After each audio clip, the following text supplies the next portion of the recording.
எவர்க்கும் இறைவா போற்றி. ஜெய ஜெய சங்கர ஹர ஹர சங்கர, ஜெய ஜெய சங்கர ஹர ஹர சங்கர, ஜெய ஜெய சங்கர ஹர ஹர சங்கர, ஜெய ஜெய சங்கர ஹர ஹர சங்கர, ஜெய ஜெய சங்கர ஹர ஹர சங்கர, ஜெய ஜெய சங்கர ஹர ஹர சங்கர, ஜெய ஜெய சங்கர ஹர ஹர சங்கர, ஜெய ஜெய சங்கர ஹர ஹர சங்கர, ஜெய ஜெய சங்கர ஹர ஹர சங்கர.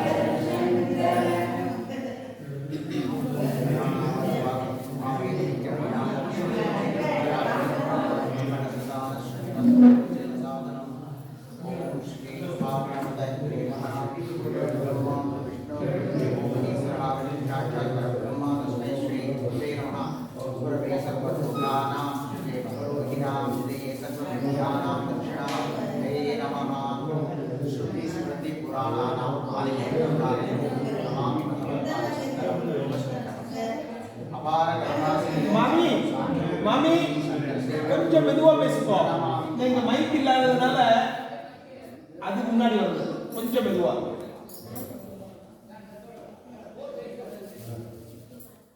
அகண்ட மண்டலகாரம் வியாப்தம் ஏன சாராசாரம் தத்பதம் தர்ஷிதம் ஏன தஸ்மை ஸ்ரீ குரவே நமः.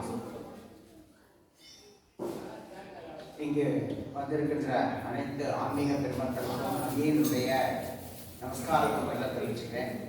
இந்த 78வது ஆண்டு பூஜை, இந்த ஆராதனை ஸ்ரீமத் மங்கையானந்தர் ஸ்ரீ பர்வத மகரிஷி ஸ்ரீமத் லலிதானந்தநாதன் சொல்லக்கூடியவருடைய ஆராதனை 78வது வருஷம் இங்கே இப்போ இன்னைக்கு ஆரம்பிச்சு நடந்துருக்கு. இன்னைக்கு மட்டும் இல்லை, இன்னும் நாளைக்கும் இருக்கு. நாளைக்கு வசந்த பஞ்சமிங்கிறதுனால இங்கே பிரத்யேகமாக இருக்கக்கூடிய அம்பாள் ரேணுகா பரமேஸ்வரி அவளுக்கு விசேஷ பூஜை ஹோமங்கள்லாம் நாளைக்கு அதுவும் ஏற்பாடாக இருக்கு. ஆக இந்த 2 நாளும் எல்லாரும் இருந்து இந்த சத்சங்கத்தை பரிபூர்ணமாக அனுபவிக்கணும். இப்படிப்பட்ட ஒரு சத்சங்கத்தில் என்னையும் சேர்த்துண்டு எனக்கும் ஒரு வாய்ப்பு கொடுத்து இந்த குரு ஸ்ரீ கொண்டையானந்தரை பற்றி, கொண்டையா சுவாமிகளை பற்றி சொல்றதுக்கு ஒரு வாய்ப்பு கொடுத்ததுக்காக இந்த ரேணுகா ட்ரஸ்ட் நிர்வாகிகளுக்கும், இதுக்கு மூல காரணமாக இருந்த நம்ம ராமகிருஷ்ண மாமா, அவர் தான் முதல்ல இதுக்கு இனிஷியேஷன் எடுத்தார், அவர் தான் இனிஷியேட் பண்ணினார். அவருக்கும் இந்த விக்ரத்னம் ராஷ்டிரர் அவர்களுக்கும் எல்லாருக்கும் என்னுடைய முதற்கண் நன்றியை தெரிவிக்கப்பட்டேன்.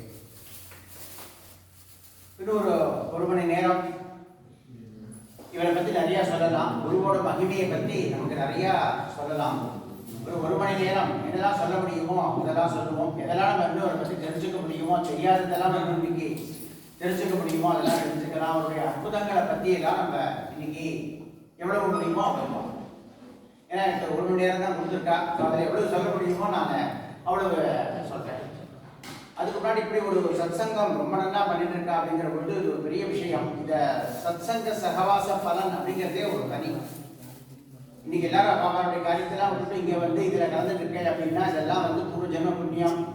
இந்த சத்சங்க சகவாசத்தில் கலந்துக்கிறதுனால நிறைய பலன், நிறைய புண்ணியம் நமக்கு சேருது. அதனால தான் ஔவையார் கூட சொல்றாரு என்ன அப்படின்னாக்க, நல்லாரை காண்பதும் நன்றே, நலமிக்க நல்லார் சொல் கேட்பதும் நன்றே, நல்லார் குணங்கள் உரைப்பதும் நன்றே, அவரோடு இணங்கி இருப்பதும் நன்றே. நல்லவர்களை பார்க்கணும், அவர் சொல்றதை கேட்கணும், அவருடைய நல்ல குணங்களை எல்லாருக்கும் எடுத்து சொல்லணும், அவரோட எப்போதும் இருந்தோம் அப்படின்னு சொன்னோமானால் இம்மை மறுமை இருக்கு என்னெல்லாம் தேவையோ அத்தனையும் கொடுத்துருவார். அந்த அவரோட சேர்ந்து இருந்தாலே போதும் அப்படின்னு சொல்லிட்டு. ஸோ அப்படிப்பட்ட இந்த ஒரு சத்சங்கத்தில் இன்னைக்கு எல்லாரும் சேர்ந்துருக்கு. இந்த சத்சங்கத்தை பற்றி சொல்ற பொழுது ஆதிசங்கரர் இன்னும் ஒரு படி மேலேயே போய் சொல்றார். என்ன அப்படின்னு சொன்னா, சத்சங்கத்வே நிசங்கத்வம், நிசங்கத்வே நிர்மோகத்வம், நிர்மோகத்வே நிச்சல தத்துவம், நிச்சல தத்துவே ஜீவன் முக்தி அப்படின்னு சொல்லி சொல்றாரு. இதுக்கு என்ன அர்த்தம் அப்படின்னு சொன்னோம்னா, சத்சங்கத்வே நிசங்கத்வம், இந்த சத்சங்கத்தில் கலந்துக்கிறதுனால ஒரு மற்றற்ற தன்மை நமக்கு ஏற்படுது. இப்போ இந்த உலகத்தில் நமக்கு எல்லாத்தையும் ஒரு பற்று இருக்கு.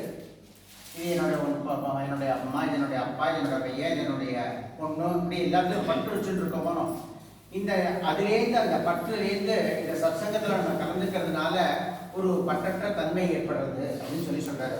அது மட்டும் இல்லை, அந்த தன்மை ஏற்படுற பொழுது நிசங்கத்தே நிர்மோகத்துவம் அப்படின்னாக்க ஒரு ஒரு இந்த மாயை, இது ஒரு மாயை, இந்த மாயைக்குள்ள நம்ம எல்லாம் சிக்கிட்டு இருக்கோம். இந்த மாயையிலேருந்து வெளியில வரத்துக்கு இது உதவலாம். இந்த மாயையிலேருந்து வெளியில வரத்துக்கு இல்லைன்னா என்ன ஆகுது அப்படின்னு சொன்னோம்னா திருப்பி திருப்பி நம்ம பிறக்கிறோம், திருப்பி திருப்பி நம்ம இறக்குறோம். உணரபி ஜனனம் புனரபி மரணம். ஆக நம்ம இந்த சுழல்ல மாட்டிட்டு இருக்கோம். இந்த பிறவி பெருங்கடல் அப்படிங்கிறது ஒரு பெரிய சுழல், இதுக்குள்ள மாட்டிட்டு இருக்கோம். இது ஒரு மாயை, உள்ளே தான் இருக்கும். இதை விட்டு நம்ம வெளியில வரணும் அப்படின்னு சொன்னா இந்த சத்சங்கம் உதவும் அப்படிங்கிறத இந்த ஆதிசங்கரர் சொல்றார். அது மட்டும் இல்லை, இந்த மாயிலிருந்து வெளியில வந்தோம் அப்படின்னு சொன்னா ஒரு யதார்த்தத்தை பற்றிய ஒரு விழிப்புணர்வு ஏற்படுறது. இதெல்லாம் ஒன்றும் நமக்கு பிரயோஜனம் இல்லை. இந்த வீடு காரு வாசல் அத்தனை நமக்கு எதுவுமே பிரயோஜனம் இல்லை, இதெல்லாம் நம்ம கூட வரப்போறது இல்லை அப்படிங்கிற ஒரு விழிப்புணர்வு ஏற்படுற பொழுது நம்ம என்ன பண்றோம் அப்படின்னு சொன்னோம்னா ஆன்மாவுடைய விடுதலைக்கு சிந்தனை பண்றோம். அப்போ ஜீவன் முக்தி, அந்த ஜீவன் முக்தி அடைகிறது. அது மூலியமா நமக்கு மறுபடியும் பிறப்பு அப்படிங்கிற இந்த பிறப்பு இறப்புங்கிற ஒரு சங்கிலி தொடர் மாதிரி மாற்றிட்டு இருக்கோமோ, அதுலேருந்து நம்ம விடுபடுறோம் அப்படின்னு சொல்லி ஆதிசங்கரர் சொல்றார். ஆகையினாலே இந்த சத்சங்கம் எங்கெல்லாம் நடக்கிறதோ அங்கெல்லாம் போங்கோ, அங்கெல்லாம் உங்களால் என்ன உதவி செய்ய முடியுமோ அந்த உதவி செய்யுங்கோ. உங்களால் ஒன்றும் உதவி செய்ய முடியலையா, போய் உட்கார்ந்து அங்கே என்ன சொல்றாலோ அது அதுவே ஒரு பெரிய புண்ணியம். ஒரு ராஜாக்களை நடக்கிறது, ஒரு ருக்மணிகளையாக நடக்கிறது, ஒரு வேத பாராயணம் நடக்கிறது, ஒரு ஆராதனை குரு பூஜை நடக்கிறது, இப்படி என்ன எங்கே நடக்கிறதோ அங்கெல்லாம் போகும். உங்களால் சரீர ஒத்தாசம் பண்ண முடிஞ்சா சரீர ஒத்தாசம் பண்ணுங்கோ, பணத்தார ஒத்தாசம் பண்ண முடிஞ்சா பணத்தார ஒத்தாசம் பண்ணுங்கோ. அப்படி இல்லை அப்படின்னு சொன்னால் அங்கே போய் உட்காந்து அங்கே நடக்கிறத முழுக்க காதான கழுங்கோ. அதுவே ஒரு பெரிய பலன், அதுவே ஒரு பெரிய புண்ணியம் அப்படிங்கிறத இந்த ஆதிசங்கரர் சொல்றார். வேத வியாசர் சொல்ற பொழுது பரோபகார புண்ணியாய பாபாய பரபீடனம் அப்படிங்கிறார். எது புண்ணியம் அப்படின்னு சொன்னோம்னா யாருக்கெல்லாம் பரோபகாரம் பண்றோமோ அதெல்லாம் தான் புண்ணியம் அப்படின்னு சொல்லி சொல்றாரு. பரோபகாரம் முடிஞ்ச ஒத்தாசை, அந்த ஒத்தாசை நம்ம செஞ்சோம் அப்படின்னு சொன்னோம்னா அதுதான் நமக்கு மூட்டை மூட்டையா புண்ணியம் சேர்ந்தது அப்படின்னு சொன்னால் அதுதான் இந்த பிறவி அப்படிங்கிறத எடுக்கும் அப்படிங்கிறத சொல்றேன். அதையே ஆதிசங்கரர் சொல்லும் பொழுது பரோபகாரம் இதம் சரீரம் அப்படின்னு சொல்லி சொல்றார். இந்த உடம்பு எதுக்கு கடவுள் படைச்சிருக்கான் அப்படின்னு சொன்னா அடுத்தவருக்கு உபகாரம் பண்றதுக்கு தான். பரோபகாரம் நம்மளால முடிஞ்ச உதவி செய்யறதுக்காக தான் இந்த சரீரத்தையே பகவான் கொடுத்துருக்க அப்படின்னு சொல்லி ஆதிசங்கரர் சொல்றார். ஆக அப்படிப்பட்ட ஒரு சத்சங்கம் இன்னைக்கு இங்க நடந்துட்டு இருக்கு. இந்த சத்சங்கத்துல அடியனையும் சேர்த்து அடியனுக்கு ஒரு வாய்ப்பு கொடுத்து இந்த குருவுடைய மகிமையை பற்றி சொல்றதுக்கு ஒரு வாய்ப்பு கொடுத்து இந்த குருவை பற்றி சொல்கிறோம் அப்படின்னு சொன்னோம்னா நிறைய சொல்லிட்டே போகலாம். அவருடைய அற்புதங்கள் எல்லாம் அவ்வளவு இருக்கு, அவ்வளோ சொல்லிட்டே போகலாம். இந்த குருவோட மகிமைக்குள்ள நம்ம போகிறதுக்கு உள்ள இந்த கொண்டையா சுவாமிகளுடைய அவதாரம் அதெல்லாம் பற்றி கொஞ்சம் பார்ப்போம். இவர் ஒரு தெலுங்கு பிராமண குடும்பத்தில் பிறந்தார். ஒரு பெரிய ஜமீன்தார், அவருக்கு புதல்வனாக பிறந்தார். இவருக்கு நல்ல படிப்பு வந்தது. ஸ்கூலுக்கு எல்லா குழந்தைகளுக்கும் எப்படி இருக்குமோ அந்த பள்ளி பருவம், அந்த குழந்தை பருவம் எப்படி இருக்குமோ அப்படிதான் இவருக்கும் கழிச்சது. இவரும் எல்லாரையும் போல ஸ்கூலுக்கு போனார், படித்தார். ஸ்கூல் மெட்ரிகுலேஷன் முடித்தார். அவர் படிப்பு நல்லா வந்தது. பெரிய ஜமீன்தாருடைய பையன் அப்படிங்கிறதுனால இவருக்கு பண வசதியும் நிறையா இருந்தது. அந்த காலகட்டத்தில் ஒன்றும் பணம் இருந்தால் படிப்பு இருக்காது, படிப்பு இருந்தால் பணம் இருக்காது. ஆனால் இவருக்கு லக்ஷ்மி கடாட்சமும் இருந்தது, சரஸ்வதி கடாட்சமும் இருந்தது. ஆகையினால இவர் ஸ்கூல் படிப்பை முடித்தார்.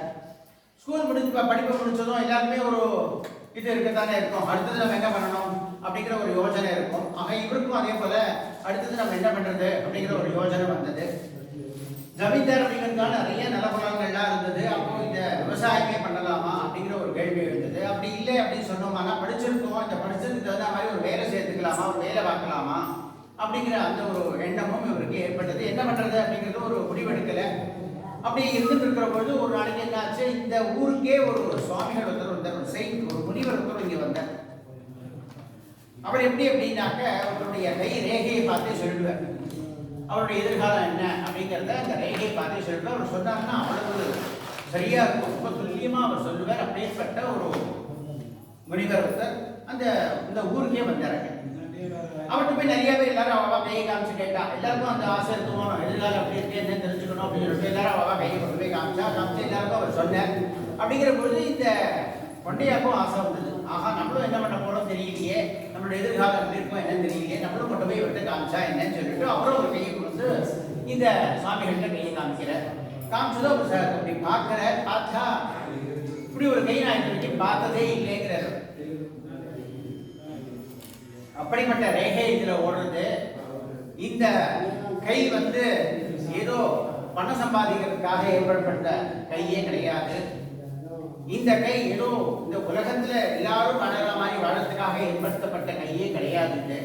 இது அம்பாளுக்கு பூஜை பண்றதுக்காக ஏற்படுத்தப்பட்ட கை, ஹோமங்கள் செய்வதற்காக ஏற்படுத்தப்பட்ட கை அப்படின்னு சொல்லி இந்த பிறப்பே ஆன்மீகத்துல போறதுக்கான ஒரு பிறப்பு உங்களுக்கு அப்படின்னு சொல்லி அவருடைய பிறப்பை பத்தி அவர் சொல்றார். இவருடைய எதிர்காலம் எப்படி இருக்கும், ஆன்மீகத்துல போகக்கூடியது அப்படின்னு சொல்லி அவர் சொல்றார். அப்படின்னு சொல்லிட்டு அதோட நிறுத்தல.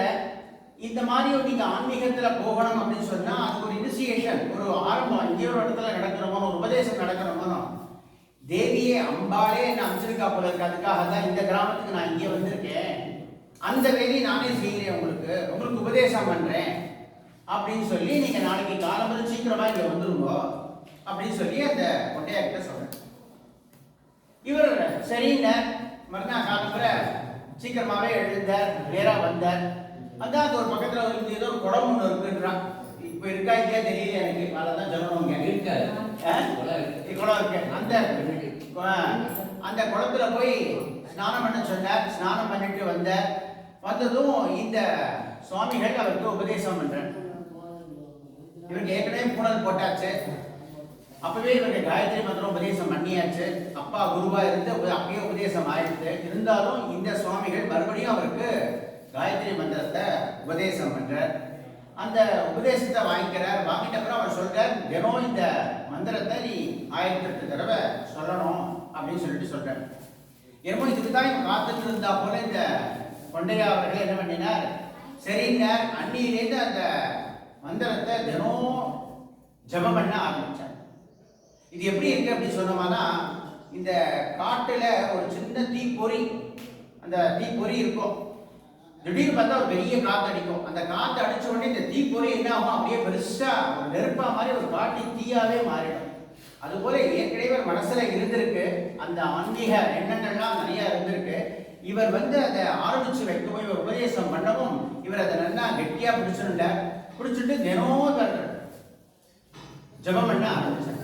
அப்படி ஜபம் பண்ண ஆரம்பிச்சதுக்கு அப்புறம் ஒரு கட்டத்தில் இவருக்கு என்ன ஆச்சு அப்படின்னு சொன்னா, இவர் சும்மா உட்காந்துருந்தா கூட மனசு சொல்லிட்டே இருக்கும் அந்த அளவுக்கு அது மேல அப்படியே ஒரு ஐக்கியம் ஆயிட்டார், அதுக்குள்ளேயே போயிட்டார் அப்படின்னே சொல்லணும்.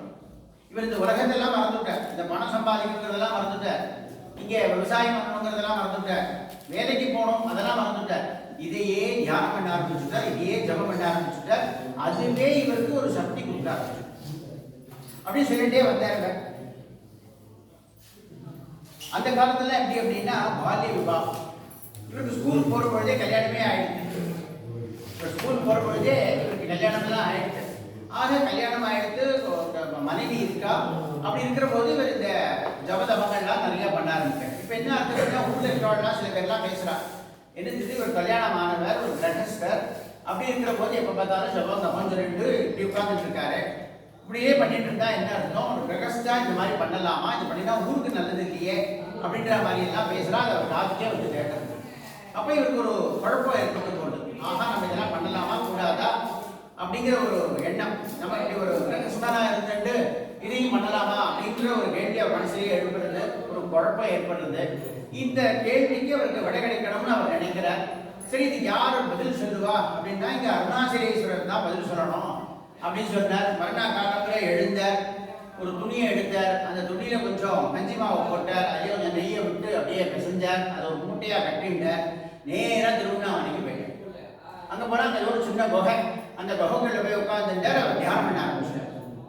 ஒரு நாள் ஆச்சு, 2 நாள் ஆச்சு, 3 நாள் ஆச்சு. அவர் தியான கலையில தியானத்திலேயே இருந்தார்.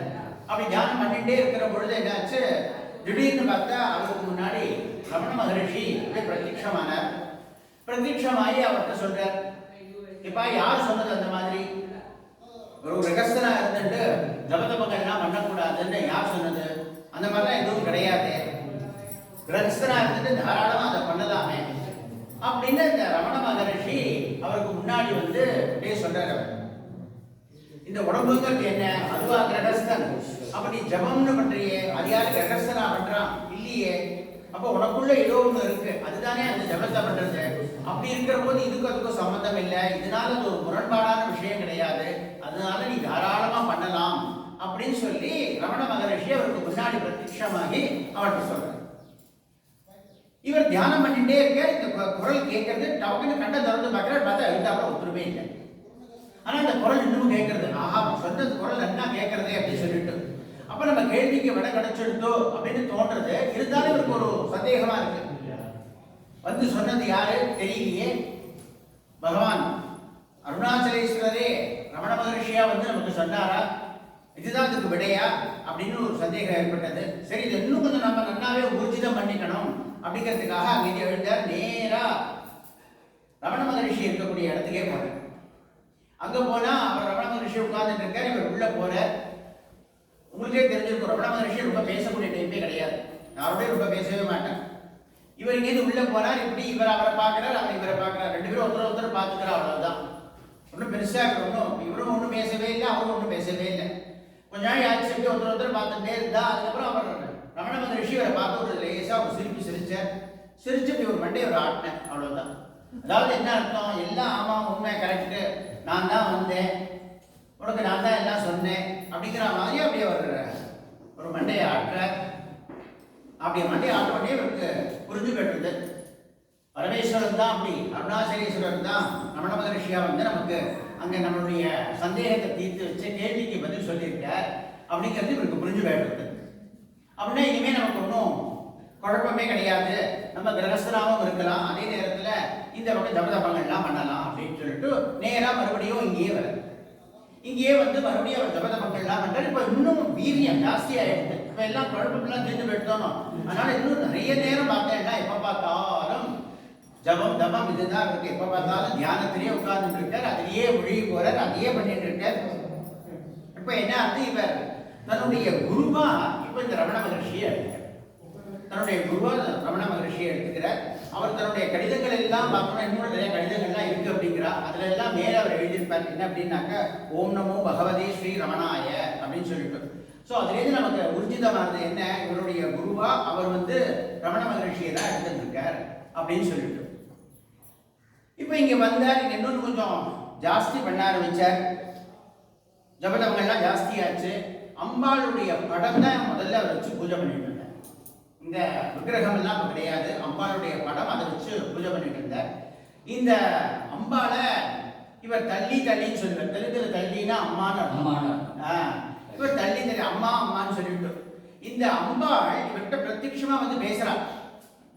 அந்த அம்பாள் வந்து இவர்கிட்ட பிரத்யட்சமா வந்து பேசுறா. ஆக இவர் உட்கார்ந்துட்டு தினம் பேசுறார், அம்பாளுடைய பேசுறார். ஆனா இவர் பேசுறது எல்லாருக்கும் கேட்கறது, ஆனா அம்பாள் என்ன பேசுறா தெரியல.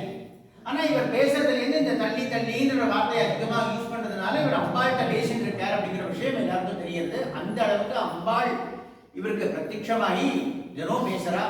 அந்த அம்பாள் அப்பப்போ என்னென்ன பண்ணணுங்கிறதையும் இவருக்கு சொல்லுவார். அவர் என்ன சொல்றாளோ அம்பாள் அதை அப்படியே செய்வார். அவருடைய அம்பாளுடைய இன்ஸ்ட்ரக்ஷன்ஸ் என்னவோ அதை அப்படியே கம்ப்ளீட்டா இவர் ஃபாலோ பண்ணுவார். அம்பாள் சொல்றதுதான் இவருக்கு எல்லாமே. அந்த மாதிரி ஒரு ஜபதபத்துல முழுகி அதிலேயே இருந்தார் இவர். இப்படி இந்த பக்கம் இருக்கட்டும். இந்த பக்கம் துரைசாமின்னு சொல்லிட்டு ஒருத்தர். இந்த துரைசாமியுடைய அப்பா வந்து யாரு அப்படின்னாக்க, இந்த திருவண்ணாமலையில ஒரு அன்னச்சத்திரம், ஒரு செட்டியார் ஒருத்தர் ஒரு அன்னச்சத்திரம் வச்சு நடத்துறாரு. அந்த அன்னச்சத்திரத்துக்கு இந்த துரைசாமியோட அப்பா தான் இன்சார்ஜ், அவர் தான் மேனேஜர். ஆனால் இந்த மேனேஜர் எப்படி அப்படின்னாக்க, இப்போ பொதுவாக அன்னச்சத்திரம் அப்படின்னா என்ன, நிறைய யாத்திரிகள்லாம் வருவா. அந்த காலகட்டத்தில் அங்கே வந்து தப்புவா, அவளுக்கு 2 நாள் 3 நாள் சாப்பாடெல்லாம் போடுவா. அவள் மறுபடியும் இங்கேருந்து கிளம்பி போகும்பொழுது அவளுக்கு கொஞ்சம் மூட்டை, அது சாப்பாடு மூட்டையெல்லாம் கட்டி கொடுப்பா, கொஞ்சம் வஸ்திரம் எல்லாம் கொடுத்து அனுப்புவாள். இதுதான் நடக்கும் எப்பொழுது. அதுக்கு தான் இந்த துரைசாமியோட அப்பா இன்சார்ஜ் மேனேஜராக போட்டிருந்தா. ஆனால் இவர் ரொம்ப நேர்மையானவர். இந்த அன்னச்சத்திரத்திலேருந்து ஒரு துளி கூட எடுத்துட்டு போக மாட்டார் வீட்டுக்கு. சாப்பாடோ எடுத்துட்டு போக மாட்டார், அரிசியோ பருப்போ அதையும் வீட்டுக்கு எடுத்துட்டு போக மாட்டார். ரொம்ப நேர்மையானவர். அவருக்கு என்ன சம்பளம் கொடுக்குறாலோ அதுதான் அந்த குடும்பத்தை காப்பாற்று. அதை வச்சு தான் அவர் குடும்பத்தை காப்பாற்றிட்டு இருந்தார். அப்படிப்பட்டவர் இவர். அவருடைய பையன் தான் இந்த துரைசாமி. இந்த துரைசாமி அந்த காலத்துல ஏர்லி மேரேஜ் தானே, பால்ய விவாகம் தானே. இவருக்கும் கல்யாணம் ஆயிடுத்து. மீனாட்சின்னு அவருடைய மனைவி பேரு. மீனாட்சி அப்படின்னு சொல்லிட்டு மீனா பாட்டின்னு பின்னாடி சொல்றா புஸ்தகத்துல போட்டிருக்கு. இந்த மீனா பாட்டின்னு சொல்லிட்டு இந்த மீனாட்சி தான் அவருடைய மனைவியா இருக்கா. இந்த துரைசாமி ரமண மகரிஷியோட பக்தர். ஒரு பக்கம் ரமண மகரிஷியோட ரொம்ப பக்தரா இருக்கார். இன்னொரு பக்கம் அந்த காலகட்டத்துல சேஷாத்ரி சுவாமியோட பக்தர். இவெல்லாம் சம காலத்துல இருந்தவா. சேஷாத்ரி சுவாமிகள், ரமண மகரிஷி, முண்டையா சுவாமிகள், மகாபெரியவா காஞ்சிபுரத்துல இவெல்லாம் சம காலத்துல இருந்தவா. ஆக இந்த சேஷாத்ரி சுவாமிகள் அப்படி இருந்த. ஆனா இந்த சேஷாத்ரி சுவாமிகளை அப்போ ஆரம்ப காலத்துல அவர் எல்லாரும் பைத்தியம் சொல்லிட்டு இருந்தாங்க. சேஷாத்ரி சுவாமிகளை எல்லாரும் பைத்தியம் அப்படின்னு. ஏன்னா அவர் திடீர்னு பேசுவார், திடீர்னு சிரிப்பார், எங்கேயோ பார்த்து பேசுவார், ஒருத்தர் இருக்க மாட்டார், இருந்தாலும் எங்கேயோ பார்த்து பேசிட்டு இருப்பார். இந்த மாதிரிலாம் இருந்தனால ஏதோ பைத்தியம் அப்படின்னு சொல்லிட்டு இருந்தாங்க. அப்புறம் தான் எல்லாரும் புரிஞ்சார் ஒரு சித்த புருஷர் இவர் ஒரு சுவாமிகள் அப்படிங்கிறதே அதுக்கப்புறம் தான் எல்லாருக்கும் தெரிஞ்சது. அவருடைய மகிமையே அதுக்கப்புறம் தான் புரிஞ்சது. அந்த சேஷாத்ரி சுவாமிகளுக்கு இந்த துரைசாமி தான் அப்பப்போ எண்ணெய் தடவி அவருக்கு உடம்பெல்லாம் மசாஜ் பண்ணி அவருக்கு என்ன ஸ்நானம் பண்ணி வைப்பார். இவர் ஒரு பக்கம் இங்க ரமண மகரிஷிகிட்டையும் ஒரு அபிமானம் இருந்தது, அங்கேயும் போவார், அவரையும் பார்ப்பார். இன்னொரு பக்கம் இந்த சேஷாத்ரி சுவாமிகளுக்கு எல்லாம் பண்ணி விடுவார். இந்த சேஷாத்ரி சுவாமிகள் அப்பப்போ என்ன பண்ணுவார், எங்கேயோ போய் விடுவார், எங்கேயோ போய் உட்காந்து போய் இந்த சத்து கொண்டு போய் எங்கேயோ உட்காந்துட்டு அங்கே உட்காந்து தவம் பண்ணிட்டு இருப்பார். அவர் தியானம் பண்ணிட்டு இருப்பார். இவர் அங்கே போய் அவர் அழைச்சிட்டு வந்து அவருக்கு ஸ்நானம் பண்ணி வச்சு எல்லாம் பண்ணி வைப்பார். சாப்பாடு கொடுத்தா சாப்பிடுற சாப்பாடுன்னு அவரெல்லாம் கவர்மெண்ட் மாட்டார், விராக கொடுத்தா சாப்பிடுவோம். அந்த மாதிரி இருந்த ஒரு சேஷாத்ரி சுவாமிகள். அவருக்கே இவர் நிறைய சுசுஷா பண்ணினார். அப்படிப்பட்ட துரைசாமி அவருடைய மனைவி மீனாட்சி அங்கேயே திருவண்ணாமலையிலே அவளாக அங்கேயே அவருடைய குடுத்தலம் பண்ணிட்டு இருந்தாவா. அப்படி இருக்கிறதே ஒரு நாள் என்னாச்சு, அந்த காலகட்டத்தில எல்லாம் வீடு இருக்கும், வீட்டுக்கு பக்கம் கொல்லை பக்கம் பார்த்தீங்கன்னா ஒரு 10 அடி 15 அடி 20 அடி தாண்டி போனா அந்த அங்கதான் டாய்லெட்டே இருக்கும். வீட்டுக்குள்ள டாய்லெட்டுங்கிற கான்செப்ட் எல்லாம் இப்போ அப்பெல்லாம் அதெல்லாம் கிடையவே கிடையாது. கொல்லை பக்கம் தனியா இருக்கும், பாத்ரூம் டாய்லெட்லாம் தனியா இருக்கும், அவங்க தான் போயிட்டு வரணும். அப்படி இருக்கிறபோது என்ன பண்ணுவா, இந்த முன்னாடிகள்லாம் சாயந்தரம் 6 மணி ஆயிடுச்சு அப்படின்னு சொன்னா அதுக்கு வெளியில போக மாட்டான். ஏன்னா ராத்திரி வெளியில போடுறது அவளுக்கு சேஃப்டி இல்லை இல்லையா, அதனால அவள் போக மாட்டான். அதுக்குள்ளே எல்லாம் அவளுக்கு தான் பிடிச்சிருவா, மறுபடியும் பண்ணா காலம்பரம் தான் போவான். அப்படி இருக்கிற போது இந்த மீனாட்சிக்கு ஒரு நாளைக்கு என்னாச்சு, டாய்லெட் போக வேண்டிய ஒரு நிர்பந்தம் ஏற்பட்டது. ராத்திரி நேரம் வந்து என்ன பண்றதுன்னு பார்த்தா ஒரு இன்னொருத்தரை கூப்பிட்டு எனக்கு கொஞ்சம் கூட துணைக்குவாமா, நான் அந்த டாய்லெட் போயிட்டு வந்துடுறேன்னு சொல்லி கூட்டிட்டு போறான்.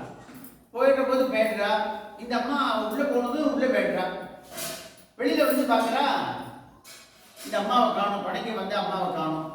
சரி விட்டு வந்துடலான்ட்டு விறுவிறுன்னு வரா. வரப்பொழுது என்ன இருக்கு, ஒரு பெரிய காற்று அடிக்கிறது. அங்கேயே அந்த அம்மா அந்த காத்துல அப்படியே விழுந்துடுறா, அப்படியே மயங்கி விழுந்துடுறா. அதுக்கப்புறம் கொஞ்சம் சுதாரிச்சுட்டு எழுதுக்கிறா. எழுந்து மறுபடியும் வீட்டுக்குள்ள வந்துடுறா. வந்து அன்னையிலேருந்து என்ன ஆகுது, ராத்திரியில ஒரு கனவு. இந்த காத்து மேல பட்டது, அவதான் சொல்லுவா காத்து கருப்புன்னு பட்டதுன்னு சொல்லி சொல்லுவாளும். அது மாதிரி ஏதோ நடந்திருக்கு. அன்னிலேருந்து ராத்திரியில இந்த அம்மாவுக்கு ஒரு கனவு. என்ன கனவு அப்படின்னா, அந்த கனவுல ஒரு புரட்ச ஆள் இருக்கும், பெரிய ஒரு ஆளு கனவுல வரா, பெரிய மீசை வச்சுட்டு இருக்கான். அவன் என்ன சொல்றான்னா, உன்னை தூக்கிட்டு போறேன், உன்னை தூக்கிட்டு போறேங்கிறான். உடனே அந்த மாதிரி ஒரு கனவு வந்ததும் தூக்கம் போயிடுறது, குளிச்சுட்டு விடுறா. அதுக்கப்புறம் கொஞ்சம் என்ன பண்றது தெரியாம இருந்து மறுபடியும் தூங்க ஆரம்பிக்கிறா. மறுபடியும் கனவு வருது, குளிச்சுட்டு விடுறா. இந்த மாதிரியே இப்படி ஒரு பிரச்சனை இந்த மீனாட்சி பாரு. இந்த மீனாட்சி அம்மா அப்போ சின்ன வயசு தானே, இந்த மாதிரி ஒரு பிரச்சனை வந்தது. என்ன பண்றதுன்னு தெரியல. மறுநாள் அப்புறமா அவருடைய கணவர் துரைசாமி கிட்ட இந்த மாதிரி எனக்கு ஒரே கனவு வருது, ராத்திரி எல்லாம் தூங்க முடியல, என்னன்னே தெரியல, ஒரே பிரச்சனையா இருக்கு அப்படின்னு சொல்லி சொல்றார். அவர் என்ன பண்றார், அவருக்கு ஏற்கனவே இந்த சேஷாத்ரி சுவாமிகிட்ட ரொம்ப பரிச்சயம் உண்டு. இது பக்கம் பகவான் ரமண மகரிஷிகிட்டையும் நல்ல பரிச்சயம் உண்டு. அவட்டெல்லாம் சொல்லிட்டு அதுக்கப்புறம் அங்கேயே இங்க கூட்டிட்டு வர பாருங்க. அவட்டெல்லாம் சொல்லிட்டு யாரோ சொல்றா, இங்க இந்த மாதிரி இங்க இருக்கா, இங்க போங்க அப்படின்னு அங்கேயே நீங்க கூட்டிட்டு வர. இங்க கொட்டையா சுவாமிகிட்ட அவருடைய வைஃப் மனைவி மீனாட்சி இங்க கூட்டிட்டு வர. கூட்டிட்டு வந்து இங்க சொல்றாரு, இந்த மாதிரி திடீர் ராத்திரி கனவு வருது, முடிச்சு விட்றா, தூக்கமே வரமாட்டேங்கிறது, ஒரே பயப்படுறா, என்னன்னு தெரியல, நீங்க தான் சரி பண்ணணும் அப்படின்னு சொல்லி இவர்கிட்ட கொண்டு வந்து இவர் சொல்ற ஒண்ணும் இல்லை, தினம் காலம்பரை பூஜை. அப்ப என்ன இவர் தினம் காலம்பரை இங்க பூஜை பண்ணுவார். இந்த அம்பாய் படம் இருக்கும், லலிதா சஹஸ்ரநாமம், விஷ்ணு சஹஸ்ரநாமம், சௌந்தரிய லகரி, இதெல்லாம் பயங்கர பாண்டித்யம். இந்த சுவாமிகள், கொண்டையா சுவாமிகள் இதெல்லாம் ஒரு அக்ஷரத்துக்கும் பதில் சொல்ல அப்படியே வியாக்கியானம் சொல்லுவார். அந்த அளவுக்கு அவருக்கு பாண்டித்யம். அதெல்லாம் தினம் இங்க லலிதா சஹஸ்ரநாமம் சொல்லி தான் அர்ச்சனை நடக்கும். ஆகையினாலே இந்த அதில் வந்து தினம் உட்காருவோம் அப்படின்னு சொன்னால் தினம் அதில் வந்து உட்கார்ந்தாப்பான். அப்படி தினம் வந்து ஒரு 10 நாள் உட்கார்ந்துருப்பான். உட்கார்ந்ததுக்கு அப்புறம் பார்த்தா கொஞ்சம் கொஞ்சமா அந்த கனவு போக ஆரம்பிச்சு. அந்த ஒரு பயங்கரமான ஒரு கனவு வந்து தூக்கம் இல்லாமல் போயிட்டு இருந்தோம். அந்த கனவெல்லாம் இல்லை, இப்போ கனவெல்லாம் போயிட்டு நல்ல தூக்கம் வந்தது, நல்லா இருந்தது, ரொம்ப சந்தோஷமா இருந்த வாழ்க்கை. இப்போ பார்த்தா திடீர்னு இன்னொரு கனவு வந்து இதனால இன்னொரு கனவு வருது அப்படின்னு பார்த்தா அந்த கனவுல அதே அந்த முரட்டாள் வந்து இருக்கிறான். இப்போ அவனோட இன்னொரு முரட்டாள், அவனோட முரட்டாள் ஒருத்தம் பெரிய, இன்னும் அவனோட பெரிய பீஸை வச்சுட்டு மரியாதையே நீ இங்கேருந்து போயிடுன்னு அவனை விரட்டான். அந்த பெரியாள் விரட்டினது நான் போயிடுறேன் அப்படிங்கிறான். இப்போ சொல்றான், நீ போற போது என்ன பண்ண, வெளியில ஒரு பெரிய பாறாங்கல் இருக்கு, அந்த பாறாங்கல் இங்க போறதுக்கு வரதுக்கெல்லாம் ரொம்ப கஷ்டமா இருக்கு, அதை நகர்த்தி வச்சுட்டு போயிடு அப்படின்னு சொல்லி சொல்றான். இதெல்லாம் கனவுல நடக்கிறது. உடனே அவனும் சரி சொல்லிட்டு போயிடலாம். அவனும் சரி சொல்லிட்டு நான் போயிடுறேன்னு சொல்லிட்டு அந்த முரண்ட ஆசாமி போயிடலாம். இந்த அம்மாவுக்கு தூக்கம் கலைஞ்சிருது. எல்லாம் கனவு தானே, அப்படியே கண்டுபிடிச்சு பார்க்கலாம். பார்த்தா விடிகாலம்ங்கிற இது பார்த்தா எல்லாரும் எழுந்தாச்சு, எல்லாரும் உட்காந்து பேசிட்டு இருக்கா ஹாலில். இந்த அம்மா எழுந்து வெளியில வரா, ரொம்ப எல்லாரும் பேசிட்டு இருக்காளே என்னன்னு பார்ப்போம் அப்படின்னு. ஆனால் இந்த அம்மா ஃப்ரெஷ் ஆகிடுறான், ரொம்ப ஒன்றும் உதவி இல்லாத நல்லபடியா ஒரு எழுந்தாங்கன்னு வெளியில வரா. வந்து அங்கே இருக்கிறவெல்லாம் பேசிட்டு இருக்கா. என்ன பேசிட்டு இருக்கா அப்படின்னாக்க, இந்த பின்னாடி ஒரு பெரிய கல் கிடக்கும், ஒரு பெரிய பாறாங்கல். கல்லுன்னா அது சின்ன கல் இல்லை, ஒரு 50 பேர் சேர்ந்தா கூட தூக்கி நகர்த்தவே முடியாது. அப்பேற்பட்ட பாறாங்கல் நடு வழியில கிடந்தது. அந்த கல் என்னன்னா ஒரு 20-30 தள்ளி கிடக்காது, போறதுக்கு வரதுக்கு இப்ப ஈஸியா போயிடும். அந்த மாதிரி இந்த கல் நகர்ந்திருக்கு, யார் பண்ணினா என்னன்னே தெரியல அப்படின்னு இவெல்லாம் பேசிட்டு இருக்கான். இங்க கனவுல இப்படி நடந்தது, இங்க பார்த்தா உண்மையாவே பார்த்தா அந்த கல் அந்த பக்கம் 20-30 அடி நகர்ந்தே கிடக்கு, வழி விட்டுருக்கு. இவளுக்கெல்லாம் எந்த பிரச்சனையும் இல்லாமல் இருக்கு. இவருக்கு என்ன சொல்றதுனே தெரியல இந்த மீனாட்சிக்கு. அதுக்கப்புறமா அந்த துரைசாமி தன்னுடைய கணவர்கிட்ட போய் சொல்றான், இந்த மாதிரி நான் ராத்திரி கனவு கண்டேன், இந்த மாதிரி ஒன்று வந்தது, காலம்பரம் வந்து பார்த்தா அவெல்லாம் பேசிட்டு இருக்கா, இங்க பார்த்தா கல் நகர்ந்தே கிடக்கு, இதெல்லாம் எப்படி நடந்தது? எல்லாம் அவனுக்கு தான் விழிச்சோம், எல்லாம் அந்த லலிதாமிக்கு தான் விழிச்சோம், ரேணுகா பரமேஸ்வரிக்கு தான் விழிச்சோம். இதெல்லாம் எப்படி நடந்தது, எப்படி நகர்த்தினார், எப்படி பண்ணினா, யார் பண்ணினா என்ன அப்படிங்கிறது எல்லாம் அவருக்கே தெரிஞ்ச ஒரு உண்மை, நம்மளுடைய சிந்தனைக்கு அப்பாற்பட்ட விஷயம். அப்படி அவர் பண்ணின. இப்போ இந்த துரைசாமிக்கு பாம்பேக்கு வேலை கிடைச்சது. அங்க வேட்டார் அவர் தன்னுடைய மனைவியும் கூட்டிட்டு போயாச்சாங்க. இது ஒரு பக்கம், இந்த பக்கம் இருக்கட்டும். இப்போ திருப்பி இங்கே வருவோம். கொண்டையா சாமி இங்கே தினம் ஜபம் தப்பம் இதெல்லாம் தானே பண்ணிட்டு இருந்தேன். அப்படி பண்ணிட்டு இருக்கிற போது அவருக்கு என்ன ஆச்சு, ஒருத்தர், அவர் பேர் வந்து காவிய காந்த கணபதி முனி அப்படின்னு பேர், நைனான்னு சொல்லி சொல்றாங்க. அவரோட ஒரு பரிச்சயம் ஏற்பட்டது. அவர் மகா பண்டிதர், அவருக்கு வேதம் தெரியும், உபனிஷம் தெரியும், சாஸ்திரங்கள்லாம் தெரியும், ஆகம கலை தெரியும், எல்லாமே அவருக்கு தெரியும். அவர்கிட்ட இவருக்கு ஒரு பரிச்சயம் ஏற்படுறது. அவர்கிட்ட ஏற்கனவே நிறைய சீடர்கள்லாம் இருக்காங்க. அப்போ அவர்கிட்ட என்ன பண்றாரு, இதெல்லாம் கத்துக்கிறார், வேதங்கள்லாம் கத்துக்கிறார், உபனிஷத்து கத்துக்கிறார், ஆகம கலைகள்லாம் கத்துக்கிறார். எல்லாம் அவருக்கு என்னெல்லாம் தெரியுமோ அதெல்லாம் கற்றுக் கொடுக்குறார். அதெல்லாம் இவர் கத்துக்கிறார். இவரும் அதுல ஒரு பெரிய பாண்டித்யம் இவருக்கும் கிடைச்சிடுது. அவருக்கு இவர் இன்னொரு குருவா கூட அவரை சொல்லலாம். அப்படி அவர் எல்லாமே இவருக்கு சொல்லி கொடுக்கிறார். எல்லாமே இவர் அவர்கிட்ட கத்துக்கிறார். இப்போ எல்லாம் கத்துக்கிறதுக்கு அப்புறமா இங்க தினம் பூஜை பண்றாரு. அப்ப பூஜை பண்ற போது இந்த அம்பாள் தான் டைரக்ஷன் கொடுக்குறான்னு சொன்னோம்ல, அம்பாள் என்ன சொல்றாரோ அதுதான் கேட்கிறேன்னு. அப்ப திடீர்னு ஒரு நாள் அம்பாள் சொல்லுவா, நீ 60 நாள் உபவாசம் அப்படின்னு சொல்லிட்டு, அப்படின்னு அம்பாள் சொன்னாருன்னா 60 நாள் உபவாசம். அந்த உபவாசம் போது என்ன பண்ணுவேன் அப்படின்னு சொன்னோம்னா, முழுக்க முழுக்க தியானம் ஜபம் இதுதான் இருக்கும். சாப்பிடுறது என்ன சாப்பிடுவேன் அப்படின்னாக்க, கொஞ்சம் கூட பாலில் நிறைய தண்ணியை விட்டு அதில் கொஞ்சம் வெள்ளத்தை போட்டு கரைச்சு ஒரு தாமிர பாத்திரத்தில் வச்சுப்பேன், அதை குடிப்பேன். அப்படின்னா இந்த 60 நாளும் ஆகாரம் எது அப்படின்னா இதுதான். என்னோட மனைவி கேட்பா, என்னது இது வெறும் இதான் சாப்பிடலன்னு. இல்லை என்னோட தேவி சொல்லியிருக்கா, என்ன 60 நாள் உபவாசம் இருக்க சொல்லியிருக்கா, அதனால அந்த 60 நாள் இந்த உபவாசம் தான் இருக்கேன். அவள் சொல்லியிருக்காங்க, ஏதோ காரணம் இருக்கும், ஏதோ நல்லது இருக்கும், அதனால தான் அவள் சொல்லியிருக்கா அப்படின்னு சொல்லிட்டு அதை அப்படியே கடைப்பிடிப்பார். என்ன சொல்றாளோ, அம்பாள் என்ன சொல்றாளோ அதை அப்படியே கடைப்பிடிப்பார். இப்படி அவர் அந்த உபவாசம் எல்லாம் இருந்தார். அதுக்கப்புறம் நிறைய ஜபதபங்கள் எல்லாம் பண்ணினார். ஒரு நாள் ராத்திரி வாசல் வெளியில உட்காந்துட்டு ஜபம் பண்ணிட்டு இருந்தார். ஒரு ராத்திரிக்கு 8 மணிக்கு மேல அங்க உட்காந்து ஜபம் பண்ணிட்டே இருந்தார். பண்ணிட்டே இருக்க திடீர்னு பார்த்தா தாத்தா இங்கவா, தாத்தா இங்கவான்னு ஒரு குரல் கேட்கறது. யாரும் நம்மளை கூப்பிடுறாளேன்னு சொல்லிட்டு கண்ணை திறந்து பார்க்கிறேன். பார்த்தா ஒரு அழகான ஒரு சின்ன பொண்ணும் பாவாடை கட்டிட்டு நிற்கிறது. அது இங்க வா தாத்தா, இங்க வா தாத்தான்னு கூப்பிடுறது. இவருக்கு ஒண்ணுமே புரியல. இங்க யாரு இந்த குழந்தை, யாராவது குழந்தையே தெரியலையே, இங்கே வந்திருக்கே, இது என்ன புரியலையே அப்படின்னு சொல்லிட்டு அந்த குழந்தை கூப்பிடுறதே சொல்லிட்டு அந்த குழந்தை பின்னாடியே போறார். அந்த குழந்தை இப்படி அங்கே இப்படி ஓடுறது. அது பின்னாடியே இவரும் ஓடுறார். இந்த வீட்டை விட்டு கொஞ்சம் தூரம் வேடுறது. கொஞ்சம் தூரம் போயிட்டு அங்கே போய் நிற்கிறது. இந்த இடத்துல வந்து நிற்கிறது. இதெல்லாம் ஒரே முள்ளு செடிமா ஒரே இதுவாக இருந்தது. இது ஒரு தோட்டம் இருந்தது. இந்த இடத்துக்கிட்ட அந்த குழந்தை வந்து நிற்கிறது. நின்றது பார்த்தா ஒரு மின்னல் மாதிரி ஒரு வெளிச்சம் ஒன்று வருது. அதோட அந்த குழந்தை காணாம. இவர் அதுக்கப்புறம் தேடி பார்க்குற அந்த குழந்தையே காணும். எங்கே போச்சுனே தெரியல. இந்த இடம் வந்தது, இதுக்கப்புறமா காணுமே அப்படின்னு. சரி என்னன்னு புரியல, எதனால அப்படி நடந்தது என்னன்னு தெரியல. அதே யோஜனையா போனார், படுத்திருந்தார், தூங்கியே போயிட்டார். மறுநா காலம்பரை எழுந்தார். இவருக்கு ஒரு யோஜனை வந்தது, ஏதோ அந்த இடத்துல இருக்கு, அதனால தான் அம்பாளை வந்து காமிச்சு கொடுத்துருக்கா, தேவி நமக்கு காமிச்சு கொடுத்துருக்கா அப்படின்னு சொல்லிட்டு என்ன பண்ணிட்டார், ஒரு 15-20 பேர் கூட்டிட்டு வந்தார். கூட்டிட்டு வந்து இந்த இடத்த கொஞ்சம் தோண்டினார். அந்த இடத்த அப்படியே தோண்டினாங்க. உள்ளுக்குள்ள ஒரு கோவிலே இருக்கு. அங்கேருந்து வந்ததுதான் இந்த ரேணுகா பரமேஸ்வரி. உள்ளுக்குள்ளேருந்து வந்ததுதான் இந்த ரேணுகா பரமேஸ்வரி. அங்கேருந்து வந்ததுதான் இந்த விநாயகர். பிள்ளையாரும் அங்கேருந்து உள்ளுக்குள்ளேருந்து எடுத்ததுதான். இன்னும் நிறைய அந்த புதையிலே இருக்கும் போல இருக்கு, இருந்திருக்கும் போல இருக்கு. ஆனா இவருக்கு அதெல்லாம் பெரிய ஒரு இன்ட்ரெஸ்ட் இல்லை. அதனால என்ன பண்ணினா அவளெல்லாம் கூப்பிட்டு இனிமே இதெல்லாம் மூடிவிட்டார். அதெல்லாம் மூடிவிட்டார், எல்லாத்தையும் மூடிவிட்டா. இந்த 2 விக்கிரகம் மட்டும் வெளியில எடுத்தார். அதை அங்கேயே என்ன பண்ணினா ஒரு சின்ன மண்ணிலேயே ஒரு பீடம் மாதிரி வச்சு அது மேலே இதை வச்சு தினம் பூஜை பண்ண ஆரம்பிச்சு. அப்படி ஆரம்பிச்சதுதான் இங்க அந்த பிள்ளையாரும் இங்க இருக்கக்கூடிய அந்த அம்பாள் ரேணுகா பரமேஸ்வரி. அப்படி ஆரம்பிச்சு இங்க பூஜை பண்ண ஆரம்பிச்சாரு. வெறும் ஒரு பீடம், மண்ணில் பீடம் பண்ணி வச்சார், அதுல இதை வச்சார். இப்ப என்ன ஆயிடுச்சுன்னா, இப்பவே இங்க பார்த்தா சுத்தி ஒரே காடா இருக்கு. இன்னும் வரத்துக்கே வந்து சரியான பாதையே இல்லை. ஏதோ ஒற்றை பதில் தான் வரணும் இருக்கு, காரணத்துக்கு கஷ்டப்பட்டது. அப்படி அப்ப அந்த காலத்துல எப்படி இருக்கு, வரவே முடியாது. அப்படிப்பட்ட ஒரு இது.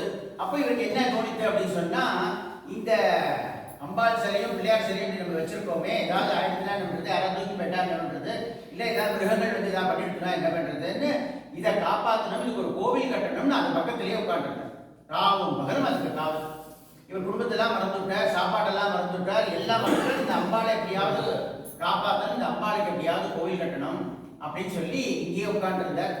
அப்போ அவருக்கு பெரிய ஜமீன்தாரோட பையன் தான், நிறைய சொத்துக்கள்லாம் இருந்தது. அவரோட உறவுக்காரெல்லாம் வந்து ஏதோ ஒரு சொத்தை அவெல்லாம் எழுதி வாங்கிட்டு போயிட்டா. இவர் சாப்பாட்டுக்கே இல்லாத போயிட்டார், சாப்பாட்டுக்கே கஷ்டப்பட்டார். அப்படிப்பட்ட ஒரு நிலைமைக்கு வந்துட்டார். ஆனாலும் இவருக்கு அதெல்லாம் பற்றி இவர் கவலைப்படவே இல்லை.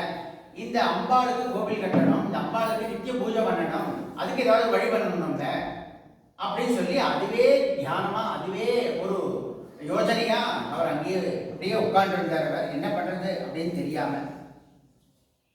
இப்போ இது இங்க இருக்கட்டும். இப்ப மறுபடியும் துரசாமி என்ன அவரை பார்ப்போம். அவர் பாம்பேக்கு போனாரோ, அங்க போய் அவர் பெரிய கம்பெனி, அந்த பெரிய கம்பெனியில பெரிய பதவியில சேர்ந்தார். நிறைய நல்ல சம்பளம் வந்தது. அவருடைய மனைவி கூட இருந்தார். குடும்பம் நல்லா விருத்தியாச்சு. அங்க போனதுக்கு அப்புறம் இங்க எல்லாம் மறந்தாச்சு. அவர் பாட்ட வருங்க பாம்பேல ரொம்ப நல்லா குடுத்தனம் பண்ணிட்டு இருந்தார். ஒரு நாள் என்னாச்சு, அவருடைய நண்பர் ஒருத்தர் அவ வீட்டுக்கு வாங்கணும்னு சொல்லி கூப்பிட்டுருந்தார். சரி அவர் கூப்பிட்டுருக்காருன்னு சொல்லிட்டு அவர் வீட்டுக்கு போனேன். அவர் வீட்டுக்கு போனா இந்த பிளான் செட்டுன்னு ஒன்று உண்டு. இங்கே யாருக்கா தெரியுமா தெரியல எனக்கு. இந்த ஜோசி பாப்பா பிளான் செட் அப்படின்னு சொல்லிட்டு ஒன்று உண்டு. ஒருத்தர் ஒருவர் அவர் வந்து அது மூலியமா நம்ம கேள்விக்கெல்லாம் பதில் சொல்லுவார். எங்கள் அம்மாலாம் போய் கேட்டிருக்கான். அது எப்படி எப்படின்னாக்க, ஒரு போர்டு மாதிரி ஒன்று இருக்கும். அந்த போர்டில் வந்து எழுத்து இருக்கும். அந்த எழுத்து மேலே என்ன பண்ணுவா, ஒரு எவசோட டம்ளரை கவுத்து வச்சுருவான்.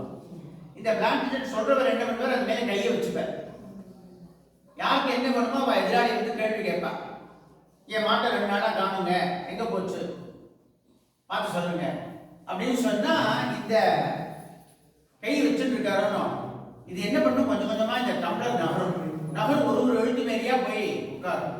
அந்த எழுத்தெல்லாம் கூட்டினா ஒரு வார்த்தை கிடைக்கும், அந்த வார்த்தையெல்லாம் சேர்த்தா ஒரு வாக்கியமே கிடைக்கும், அந்த வாக்கியத்துல ஒரு பொருள் இருக்கும். இப்போ இந்த கேட்டால மாடை எங்க இருக்கு அப்படின்னு சொல்லிட்டு அப்படியே அது காமிக்கும், முதலியார் வீடு அப்படின்னு, முதலியார் வீடு அப்படி காமிக்கும். அப்போ இந்த மாடு அங்க மேய்ஞ்சிட்டு இருக்கு, முதலியார் வீடு கிட்ட இருக்கு, அங்க போனா மாட்டை பிடிச்சிடலாம், அது எங்கேயோ வழி தவறி அங்க போய் இருக்கிறது அப்படின்னு தெரிஞ்சு போயிடும், அங்க போய் எடுத்துன்னு வந்துடலாம். இதுக்கு பேர் பிளான்செட்னு பேரு.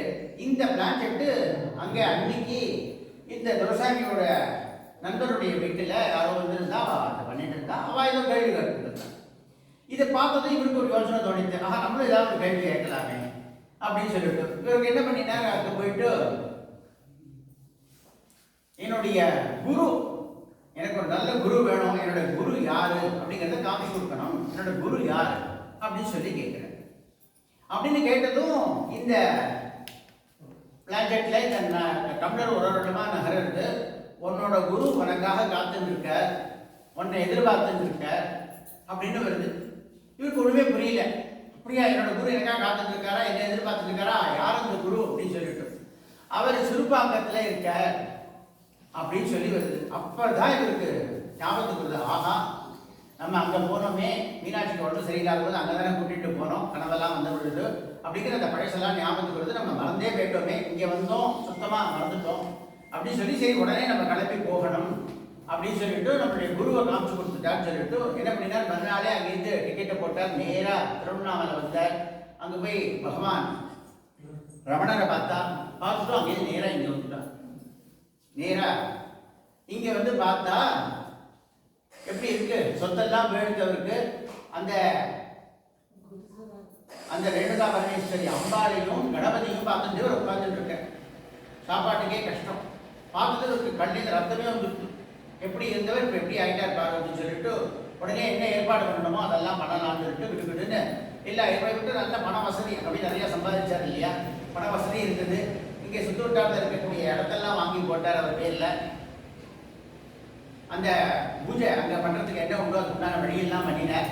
கோவில் கட்டணும் அப்படின்ற உடனே என்ன மாதிரி கோவில் கட்டணும்னு அவரையே கேட்டார், சுவாமிகளையே கேட்டார். அவர் ஆகம விதிப்படி அவர் ஆகமம் அதெல்லாம் படிச்சிருக்காருன்னு, அதனால அவரே சொன்னார் இது இப்படி கட்டணும் இப்படி இருக்கணும் அப்படின்னு சொல்லி அவரே இந்த கோவில் எப்படி கட்டணும்னு ஒரு வரைபடம் அவரே போட்டு கொடுத்தார். அதுக்குண்டான ஏற்பாடெல்லாம் பண்ணினார். இந்த துரசாமியோட தெரிஞ்ச குடும்ப நண்பர் அவர் தான் இந்த கல்லு கோவில் கட்டுறாங்கன்னா அந்த கல்லு சப்ளை பண்றவர். அவர் பார்த்தார், நாங்க வந்து கோவில் கட்டுறேன்னு சொல்றீங்க, நான் வந்து உங்களுக்கு கல்லு கொடுத்துடுறேன் அப்படின்னு சொல்லிட்டு அவர் கொண்டு வந்து கல்லு கொடுத்தார். அந்த கல்லு தான் இன்னமும் அந்த அப்போ கொடுத்த கல்லு தான், அதை வச்சு கட்டுறது தான் இன்னமும் அப்படியே தான் இருக்கு, அந்த இது அப்படியே இருக்கு இன்னமும். அவர் கொண்டு கொடுத்தார், அதை வச்சு இந்த கல்லு வச்சு கோவில் கட்ட ஆரம்பிச்சா. சின்ன கோவில் அப்போ இதெல்லாம் கிடையாது, சின்ன கோவிலாக அவர் கட்டினா. அப்படி கட்டின உடனே இவர் ரொம்ப நாள் லீவ் போட்டு இங்கே இருக்க முடியாது இல்லையா, அதனால இவர் என்ன சொன்னார், எல்லாம் ஏற்பாடெல்லாம் பண்ணிட்டு கோவில் எல்லாம் கட்டணும்னு சொல்லிட்டு இவர் நான் கிளம்பி பாம்பேக்கு போறேன், ஏதாவது இருந்தாக்கா அப்பெல்லாம் என்ன போனா கிடையாது, எல்லாம் கடைதாசு தான், நான் கடைதாசு எழுதுறேன், என்ன உண்டோ நீங்க சொல்லுமோ என்ன உண்டோ பண்ணிக்கலாம் நம்ம அப்படின்னு சொல்லி எல்லா ஏற்பாடு பண்ணி வச்சுட்டு அவர் போறார். அங்க போயிடுறார். அதுக்கப்புறமா இங்க கோவில் நிர்மாணமானது, கோவில் நல்லபடியா எல்லாம் முடிஞ்சதுக்கு அப்புறமா கும்பாபிஷேகம் ரொம்ப விமர்சையா கும்பாபிஷேகம் நடக்கிறது, வேத பாராயணங்கள்லாம் நடக்கிறது, ஹோமங்கள்லாம் நடக்கிறது, அன்னதானம் அத்தனை பேருக்கும் இங்க அப்படி நடக்கிறது. அதுக்கெல்லாம் இவரும் வந்திருக்கார், இந்த துரசாமி மீனாட்சி எல்லாம் வந்திருக்கா, வந்து ரொம்ப விமர்சையா இந்த கும்பாபிஷேகம்லாம் நடந்து மண்டலாபிஷேகம்லாம் நடந்து ரொம்ப சௌகரியமா அதுக்கு போச்சு. மனசு ரொம்ப சந்தோஷம் ஆயிடுச்சு. அம்பாளுக்கு கோவில் வந்துடுத்து, வேற என்ன வேணும் நமக்கு, இதுதான் இந்த நாளை நம்ம கேட்டுட்டு இருந்தோம், அதுவே கிடைச்சிடுத்து, அதுவே சொர்க்கம் அவருக்கு கிடைச்சா மாதிரி. இன்னும் அவர் ரொம்ப தபஸெல்லாம் இன்னும் கொஞ்சம் ஜாஸ்தி பண்ணினார். இன்னும் கொஞ்சம் அம்பாளுக்கே தான் இருந்தார். அம்பாளுக்கு என்ன உண்டோ காலம்புற எழுந்துருவார், இந்த போய் அந்த குளம் இருக்கணும், அந்த குளத்துல போய் குளிப்பார், நேராக இங்கே வருவார், வந்து அம்பாளுக்கு அபிஷேகம் எல்லாம் அபிஷேகம் எல்லாம் முடிஞ்சதும் அலங்காரம் முடிஞ்சதும் லலிதா சகஸ்திரநாமம், தினம் லலிதா சகஸ்திரநாமம் சொல்லி தான் அர்ச்சனை. அது முடிஞ்சதுக்கு அப்புறமா நைவேத்தியம் முடிஞ்சதும் தீபாராதனை. தினம் இதான் அவருடைய தினப்படி பழக்கம். இந்த மாதிரி தினம் பண்ணிட்டு இருந்தார்.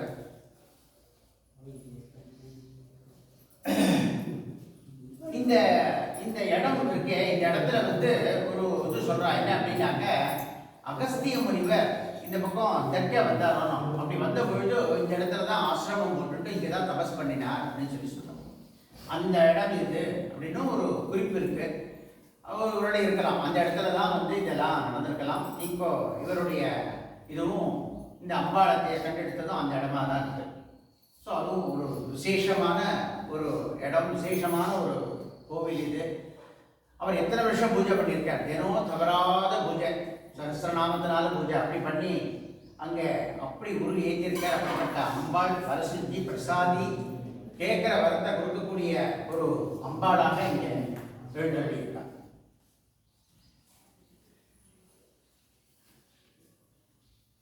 இப்போ இந்த மாதிரி இங்கே நடந்துட்டு இருக்கு. இவருடைய அற்புதங்களை சொல்லணும் இல்லையா?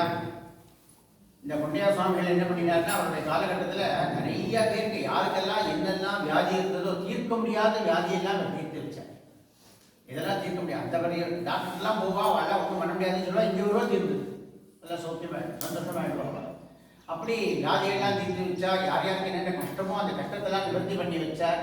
யார் யாருக்கு என்னென்ன சௌகரியங்கள் உண்டோ அத்தனையும் பண்ணி கொடுத்தார். யார் யாருக்கு வாழ்க்கையில் என்னெல்லாம் வெற்றி வேணும்னு சொன்னாலும் அதெல்லாம் இங்கே நடத்தி கொடுத்தார். அப்படிப்பட்ட ஒரு குரு இவர். அந்த குரு கிருப்பை அப்படிங்கிறது அப்படி ஒரு குரு கிருப்பை.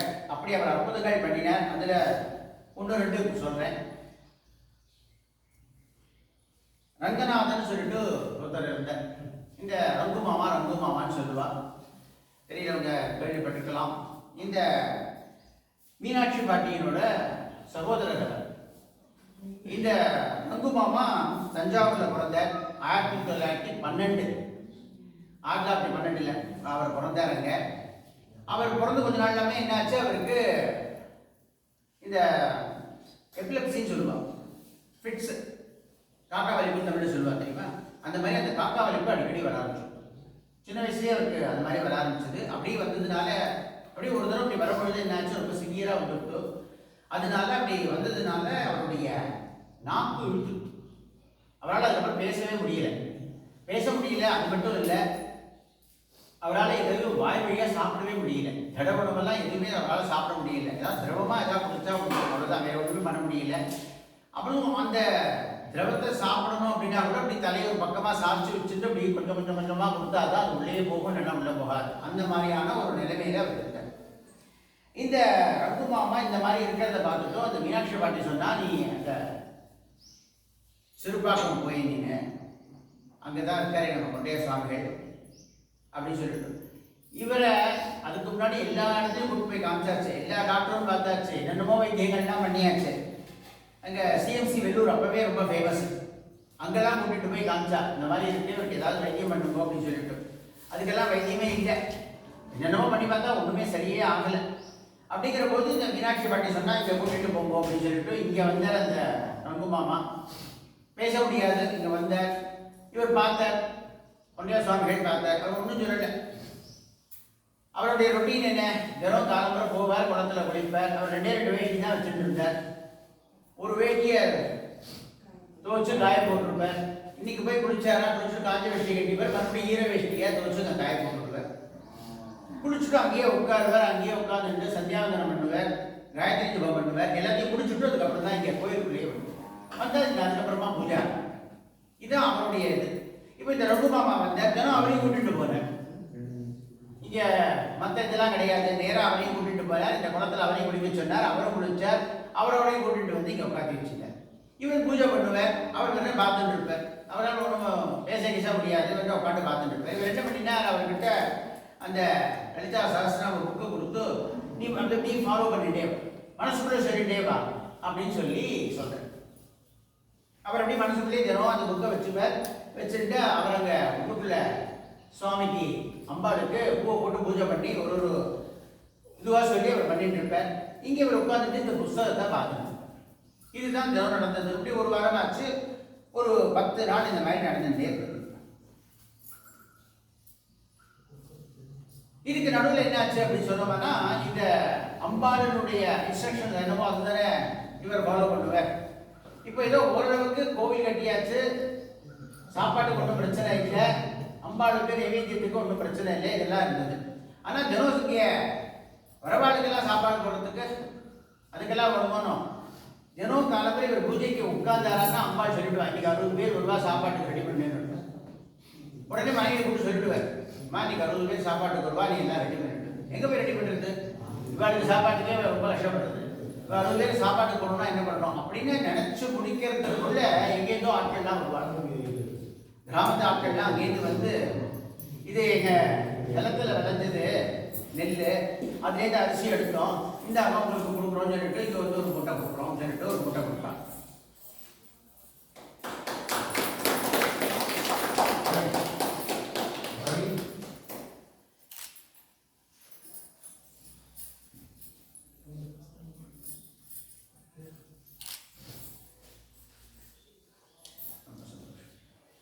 அப்படி வரவா அவன் வந்து எங்கள் நிலத்தில் விளைஞ்சதுன்னு சொல்லிட்டு அரிசி கொண்டு கொடுப்பா. இன்னும் சில பேர் பார்த்தா எங்கள் இதில் பருப்பு விளைஞ்சது அப்படின்னு சொல்லிட்டு பருப்பு கொண்டு கொடுப்பா.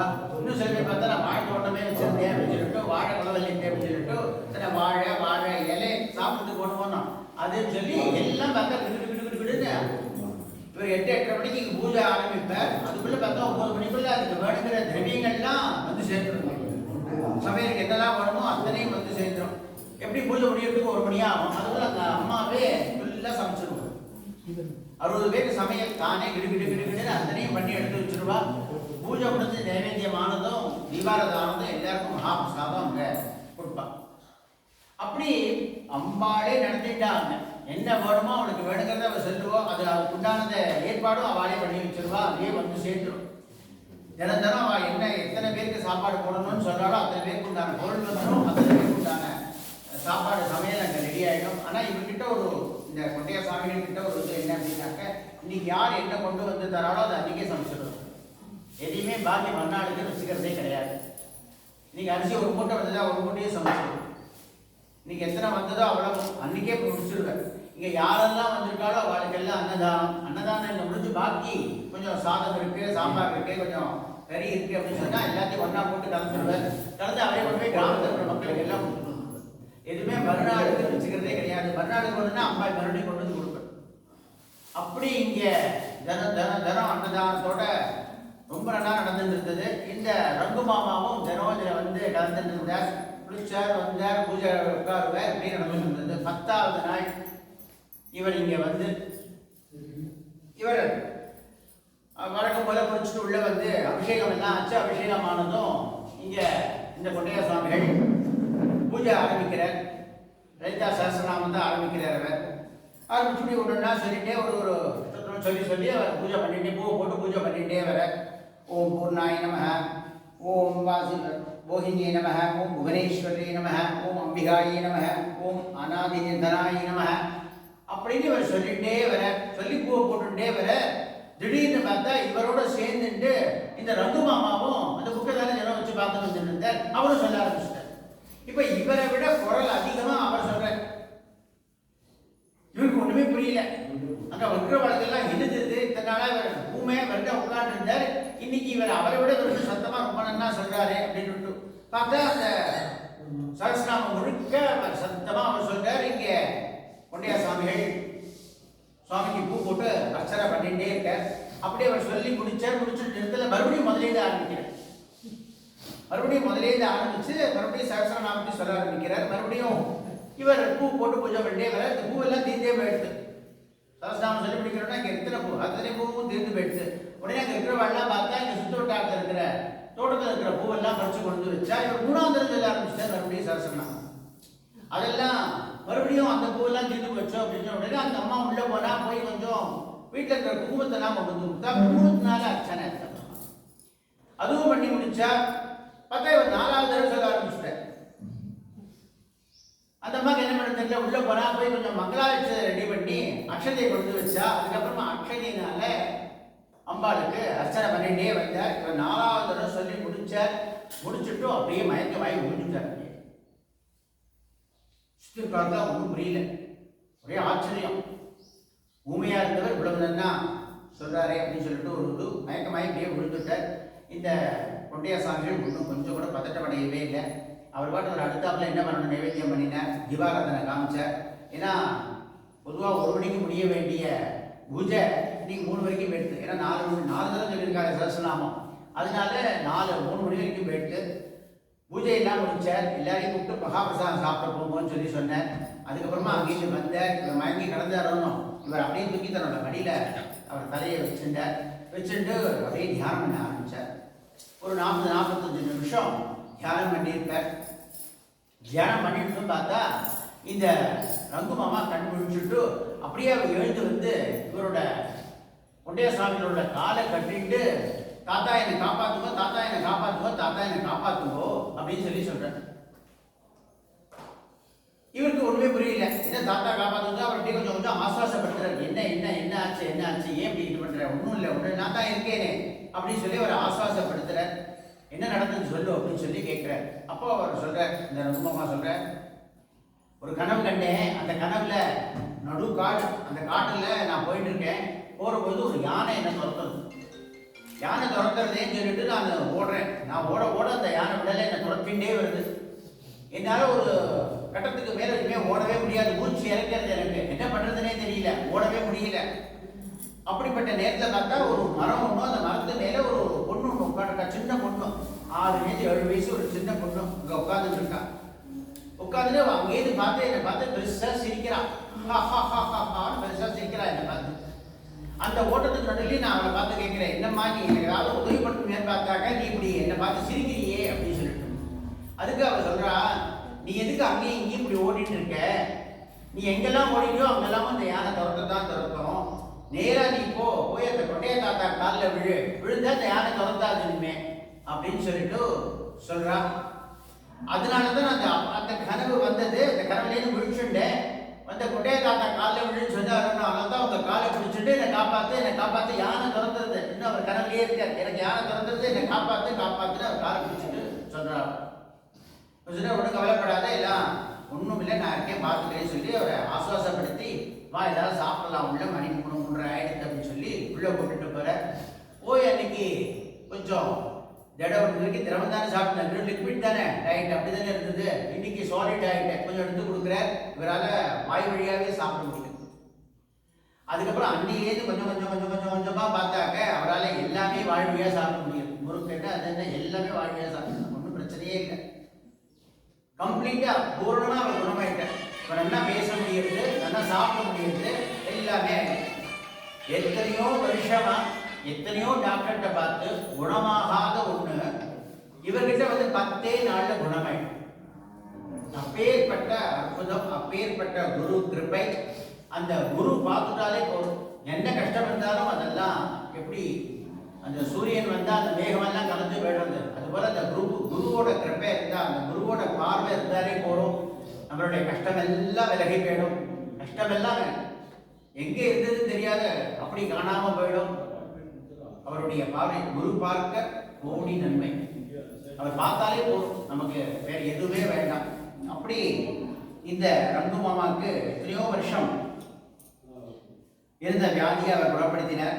அது மட்டும் இல்லை, இந்த சிறுபாக்கத்தில் ஒரு தாதா தான், கிராம தாதா, ஒரு ரவுடி. அவன் வச்சதுதான் சட்டம். அந்த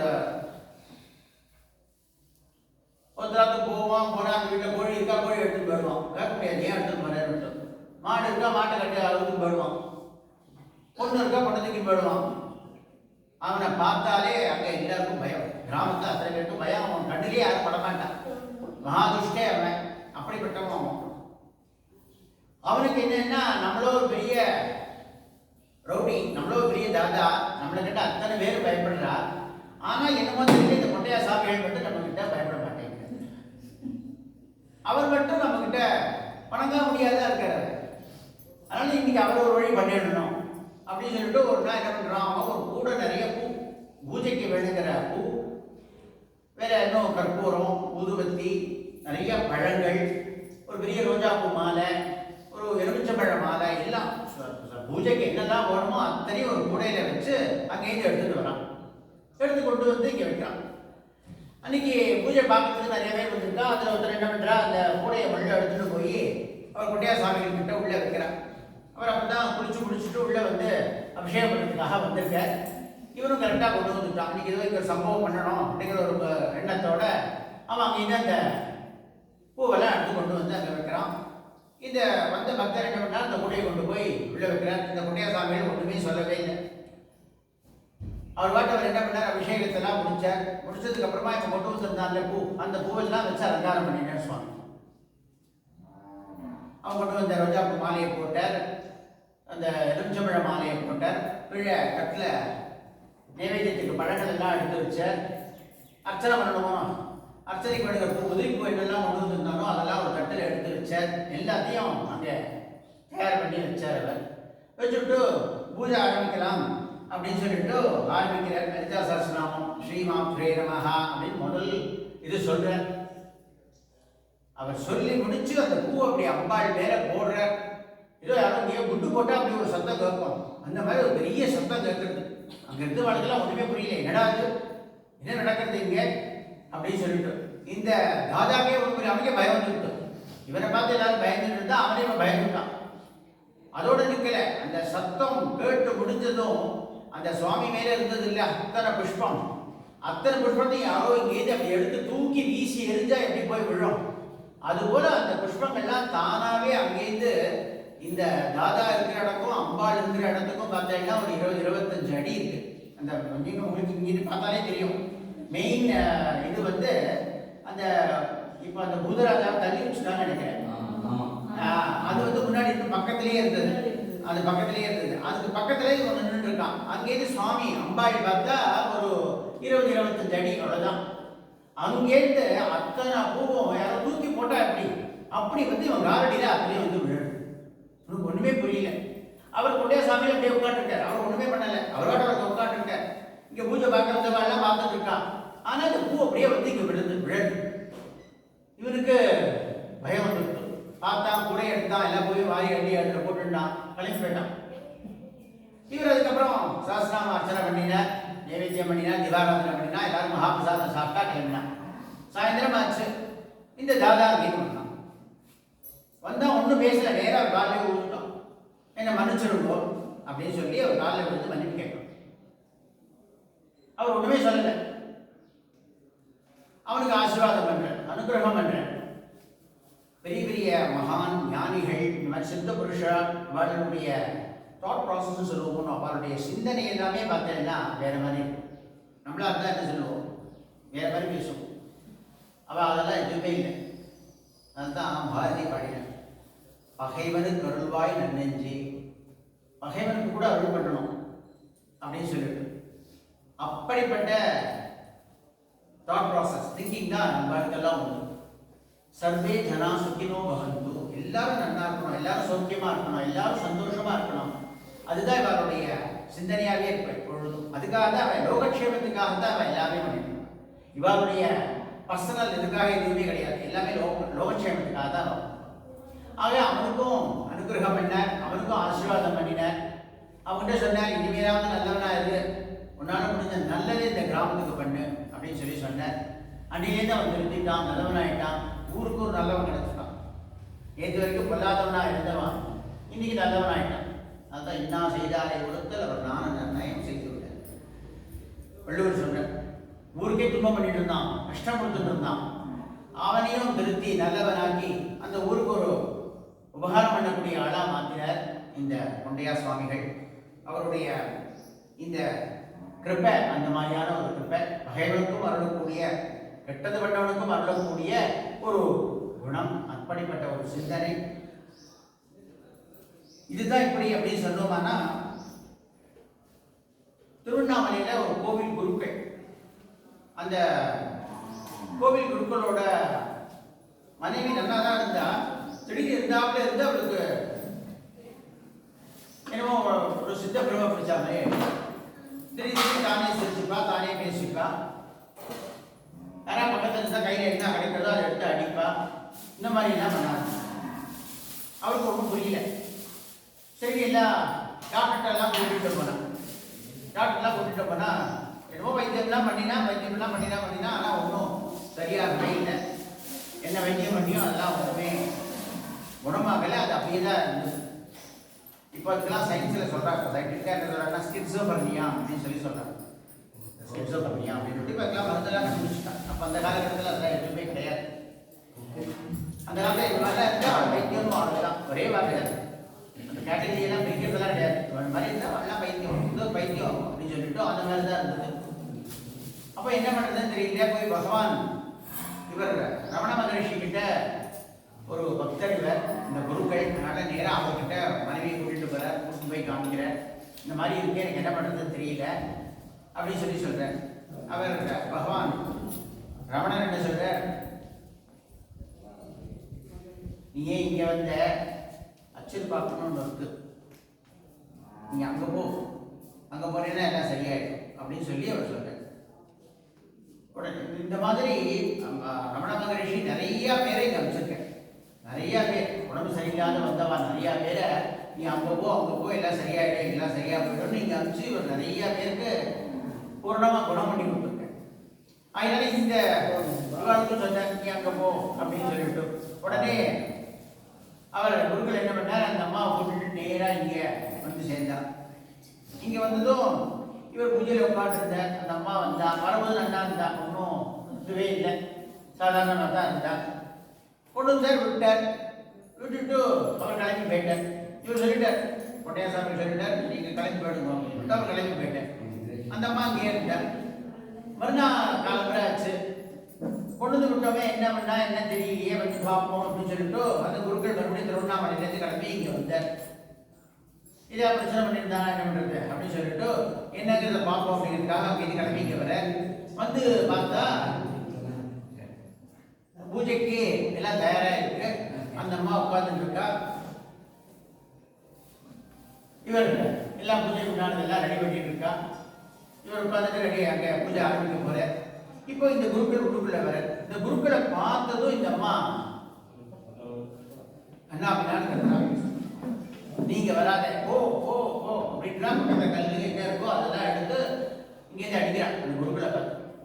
உடனே இந்த பொட்டையசாமி பார்த்து அவரை நீங்க கிளம்பி போங்க, நான் பார்த்துக்கிறேன், பொறுமை ரொம்ப வேணும் அப்படின்னு சொல்லி அவரை அனுப்பிச்சு விட்டுருக்கான். அவர் கிளம்பி போயிடுறார். இவர் என்ன பண்றாரு, தினம் இந்த பூஜையில கொண்டு வந்து உட்காந்து வச்சுக்கிறார். அன்னைக்கும் அந்த பூஜையில கொண்டு வந்து அவரை உட்காந்து வைக்கிறான். அந்த அம்மா வந்து உட்காந்துக்கிறார். இவர் பூஜையை ஆரம்பிக்கிறார். ஆரம்பிச்சு ஒரு இதுவா சொல்லி பூ போட்டு பூஜை பண்ணிட்டே இருக்கார். திடீர்னு பார்த்தா இந்த அம்மா ஒரு பெரிய சத்தம் போட்டு ஆன்னு கத்துறா. கத்தி அப்படியே ஒரு ரத்த வாந்தி, அப்படியே ரத்த வாந்தி எடுக்கிறாங்க. எடுத்துட்டு அப்படியே தலைகள் எடுக்கிறான். ரெண்டு கையும் இப்படி கையை கீழே வச்சுட்டு அப்படியே தலைகள் எடுக்கிறான்.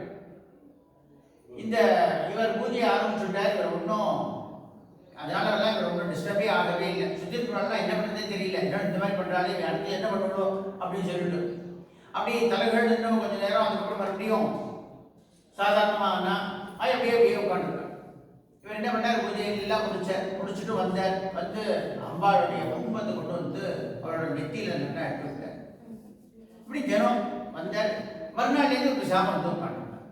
மறுநாள்லாம் ஒன்றும் பண்ண, முதல் நாள் தான் இந்த கூத்து, மறுநாள்லாம் ஒன்றுமே இல்லை. அவார்டு வந்து உட்காந்துருந்தா தினம் பூஜை பண்ணுவார். பூஜை பண்ணி எல்லாம் முடிஞ்சதுக்கு அப்புறமா குங்குமத்தை வந்து நெத்தியில் எட்டு விடுவார். இப்படியே ஒரு 10-15 நாள் போச்சு, 2 வாரம் போச்சு. போனால் அதுக்கப்புறமா இந்த அம்மாவுக்கு இந்த அம்மாவுக்கு எல்லாம் சரியாயிடுச்சு, ஒன்றுமே இல்லை, சர்வசாதாரணமாயிட்டா, சகஜமாயிட்டா. இப்போ அவளுக்கு நினைவெல்லாம் வந்துடுது. இந்த பைத்திய மாதிரி பிஹேவ் பண்ணுறதெல்லாம் இல்லை. அப்புறம் அவளே கேட்குறான், என்னோட ஆம்னியான்னு வரவே இல்லையே, அவர் எங்கே இருக்கார், அவர் வந்து என்னை கூட்டிகிட்டே போகலையே, நான் இங்கே தானே இருக்கேன், இப்போ தான் கேட்குறான் 2 வாரம் கழிச்சு. அதுக்கப்புறமா இங்கே சொல்லி அனுப்புறா, செய்தி சொல்லி அனுப்புறா. அங்கேருந்து அவர் குருக்கள் வர வந்து இவரை பார்த்ததும் இந்த அம்மாவை பார்த்ததும் அவர் ரொம்ப சந்தோஷம் ஆகிட்டு, பரிபூர்ணமாக குணமாயிட்டு, ரொம்ப சாதாரணமாக சகஜமாக பேசிட்டு இருக்கா அப்படிங்கிறத பார்க்குற பொழுது அவருக்கு ரொம்ப சந்தோஷம். ஏன்னா எங்கேயோ போனோம், யாரையோட டாக்டர்லாம் காமிச்சோம், எங்கேயுமே போய் குணமாகாத ஒரு விஷயம் இங்கே இவர்கிட்ட வந்து 2 வாரத்திலேயே குணமாயிடுது அப்படிங்கிற போது அவருக்கு ரொம்ப சந்தோஷமாயிடுது. அந்த கொண்டையா சுவாமிகளுக்கு நன்றியை சொல்லிட்டு கிளம்புறா. அவள் 2 பேருக்குமே இவர் மந்திரோபதேசம் பண்ணுறார். இதை நீங்கள் கடைசி வரைக்கும் சொல்லிகிட்டே இருக்கோம், உங்களுக்கு எந்த விதமான பிரச்சனையும் வராது அப்படின்னு சொல்லி மந்திரோபதேசம் பண்ணுற. அந்த மந்திரோபதேசத்தை 2 பேரும் தன்னுடைய வாழ்நாள் முழுக்க ஒரு 108 தடவை தினம் அப்படி சொல்லிட்டு சொல்லி அவளுக்கு பரிபூர்ண குணமாகி ரொம்ப சௌக்கியமாக சந்தோஷமாக போய் சேர்ந்தார். இது அவரை பற்றின இன்னொரு அற்புதம், அவர் நடத்தின ஒரு அற்புதம். இப்படி நிறைய மகான், இங்கே ரமண மகரிஷி மட்டுமில்லை, சேஷாதிரி சுவாமிகள் எல்லாருமே இங்கே போங்கன்னு சொல்லி இங்கே அச்சல்பாக்கத்துக்கு நிறைய பேர் அனுப்பிச்சு விட்டுருக்காங்க. அவளுக்கெல்லாம் இங்கே வந்து எந்த விதமான வைத்தியம் இல்லை. பொதுவாக ஒரு வியாதினா ஒரு மருந்து கொடுக்கணும், மருந்தாக இருந்தால் ஒன்றுமே கிடையாது. இங்கே வந்தாலே போகணும், எல்லாம் சரியாயிடும். அப்பேற்பட்ட வைத்தியம்தான் இந்த கொண்டையா சுவாமிகள். வைத்தியநாதன் தான் அவர். அப்படிப்பட்ட ஒரு பல அற்புதங்கள் இப்படி சொல்லிட்டே போகலாம். நிறைய இருக்கு, நிறைய விஷயங்கள் பற்றி இப்படி சொல்லலாம். நிறைய அற்புதங்கள்லாம் இருக்கு. நிறைய நடத்தினார், நிறைய நிகழ்த்தினார், நிறைய பேருக்கு நிறைய நல்லதெல்லாம் செஞ்சார் இவர். அப்படிப்பட்ட இவருக்கு இந்தியா சுதந்திரம் கிடைச்சி 1947-48 இவர் சமாதி. அவருடைய அதிஷ்டானம் இங்கே இருக்கு. சதுர்த்தி திதி இல்லையா? ஸோ அந்த சதுர்த்தி திதியில அவர் வந்து சித்தியானார். அவர் ஏதோ சித்தியாயிட்டார், அவருடைய சரீரம் இல்லை, அவர் பார்க்கல நம்மளை, அதனால நமக்கு இனிமே நம்மளுடைய கோரிக்கையெல்லாம் அவர் நிறைவேற்றுவாரா அப்படின்னு சந்தேகப்படவே வேண்டாம். இங்கே வந்தாலே போகிறோம், அவர் நமக்கு என்ன வேண்டுதல் இருக்கோ, என்ன கோரிக்கை இருக்கோ அதை நம்ம இங்கே சொன்னாலே போகிறோம். அதை அவர் நமக்கு நிவர்த்தி பண்ணி கொடுக்கறதுக்கு தயாராக இருக்கார். ஒரு பிரத்யக்ஷ தெய்வமாகவே இங்கே இருக்கார். இதுக்கு ஒரு உதாரணம் சொல்லணும் அப்படின்னு சொன்னால், அவர் சித்தியானதுக்கு அப்புறமா அதுக்கு சாட்சியே இங்கே இருக்கார். இவர் ராமகிருஷ்ண மாமாவோட அத்தை ஜெயாம்பாள்னு சொல்லிட்டு, அந்த ஜெயாம்பாளுக்கு நல்லா நடந்துட்டு இருந்தால், நல்லா தான் இருந்தால், திடீர்னு 2 காலும் போயிடுது. 2 காலும் நடக்க முடியுது. அதுக்கப்புறமா கீழே உட்காந்துட்டு அப்படியே டேக்கி தான் போவான். அந்த மாதிரி தான் இருந்தது. காலையில் வரல, நடக்க முடியல, அந்த மாதிரி ஆயிடுது. அப்போது சொன்னால் அந்த மாதிரி சொல்லிட்டு இங்கே இருக்கா, இங்கே போங்க அப்படின்னு சொல்லிட்டு இங்கே வந்தால் 1 மண்டலம் இங்கே தங்கி இங்கே அவரோட அதிஷ்டானத்தை அப்படியே டேக்கிட்டே சுற்றினா, அம்பாளை சுற்றினா, ஒரு மண்டலம் சுற்றி எல்லாம் பண்ணினா. அதுக்கப்புறமா பார்த்தா கொஞ்சம் கொஞ்சமாக இம்ப்ரூவ்மெண்ட் தெரிஞ்சது. உள்ள பிடிச்சிட்டு நிற்க ஆரம்பிச்சா. இந்த குழந்தையெல்லாம் முதல்ல தமிழில் கொஞ்சம் உட்கார பார்த்து அப்புறம் பிடிச்சிட்டு உட்காரு. அதுபோல் இந்த பிடிச்சிட்டு நிற்க ஆரம்பிச்சா. அதுக்கப்புறம் பிடிச்சிட்டு கொஞ்சம் கொஞ்சமாக நடக்க ஆரம்பிச்சா. அதுக்கப்புறம் பிடிக்காமே நடக்க ஆரம்பிச்சா. அதுக்கப்புறம் நடக்கிறது சர்வசாதாரணமாக வந்து நடைமுறை செஞ்சா முதல்ல வந்துடுவாங்க. அவ்வளோ தூரம் நடந்து 90 வயசு வரைக்கும் இருந்தால் ஒரு நாளும் கால் எந்த பிரச்சனையும் இல்லாத வாழ்க்கை. அதுக்கு மாமாவே இங்கே சாட்சியாக இருக்கு. அவருடைய சொந்த பொண்ணுட்ட அத்தை இல்லையா? அத்தை, சொந்த அத்தை பாருங்க. ஸோ அப்படி இங்கே பிரத்யட்சமாக அவர் இருந்துட்டு எல்லாருக்கும் அருள் பண்ணுறதுக்கு தயாராக இருக்கார். அந்த அம்பாள் தயாராக இருந்தால் நம்மளுடைய கோரிக்கை இங்கே வச்சாலே போகிறோம், இங்கே வந்தாலே போகிறோம். நமக்கு எல்லா சௌக்கியமும், எல்லா சந்தோஷமும், சகல சௌபாகியங்களும் நமக்கு கிடைச்சிடும். வேற எதுவுமே தேவையில்லை. இவரை பற்றி, இந்த கொண்டையா சுவாமிகளை பற்றி மகாபரிவாளே ஒரு தடவை சொல்லியிருக்கேன். மகாபரிவாளே இவரை பற்றி ஒரு வாட்டி சொல்லியிருக்காரு. என்ன அப்படின்னா, இவருடைய திதி என்னங்கிறது ஒரு பாம்பேலேருந்து ஒரு நான் இப்படி சொல்கிறேன். இப்போ என்னென்னா, ஒரு விழுப்புரம் ரவி பாகவதர்னு ஒருத்தர் இருந்தார். இவர் மகாபரிவாளை பார்க்கறதுக்காக கிளம்பினா அவருடைய ஃப்ரெண்டு ஒருத்தர் இருந்தார், கோபாலகிருஷ்ணன் சொல்லிட்டு. இப்போ நான் போகிறேன் அவரை பார்க்கறதுக்கு, நீ வரியான்னு நான் கேட்டேன்.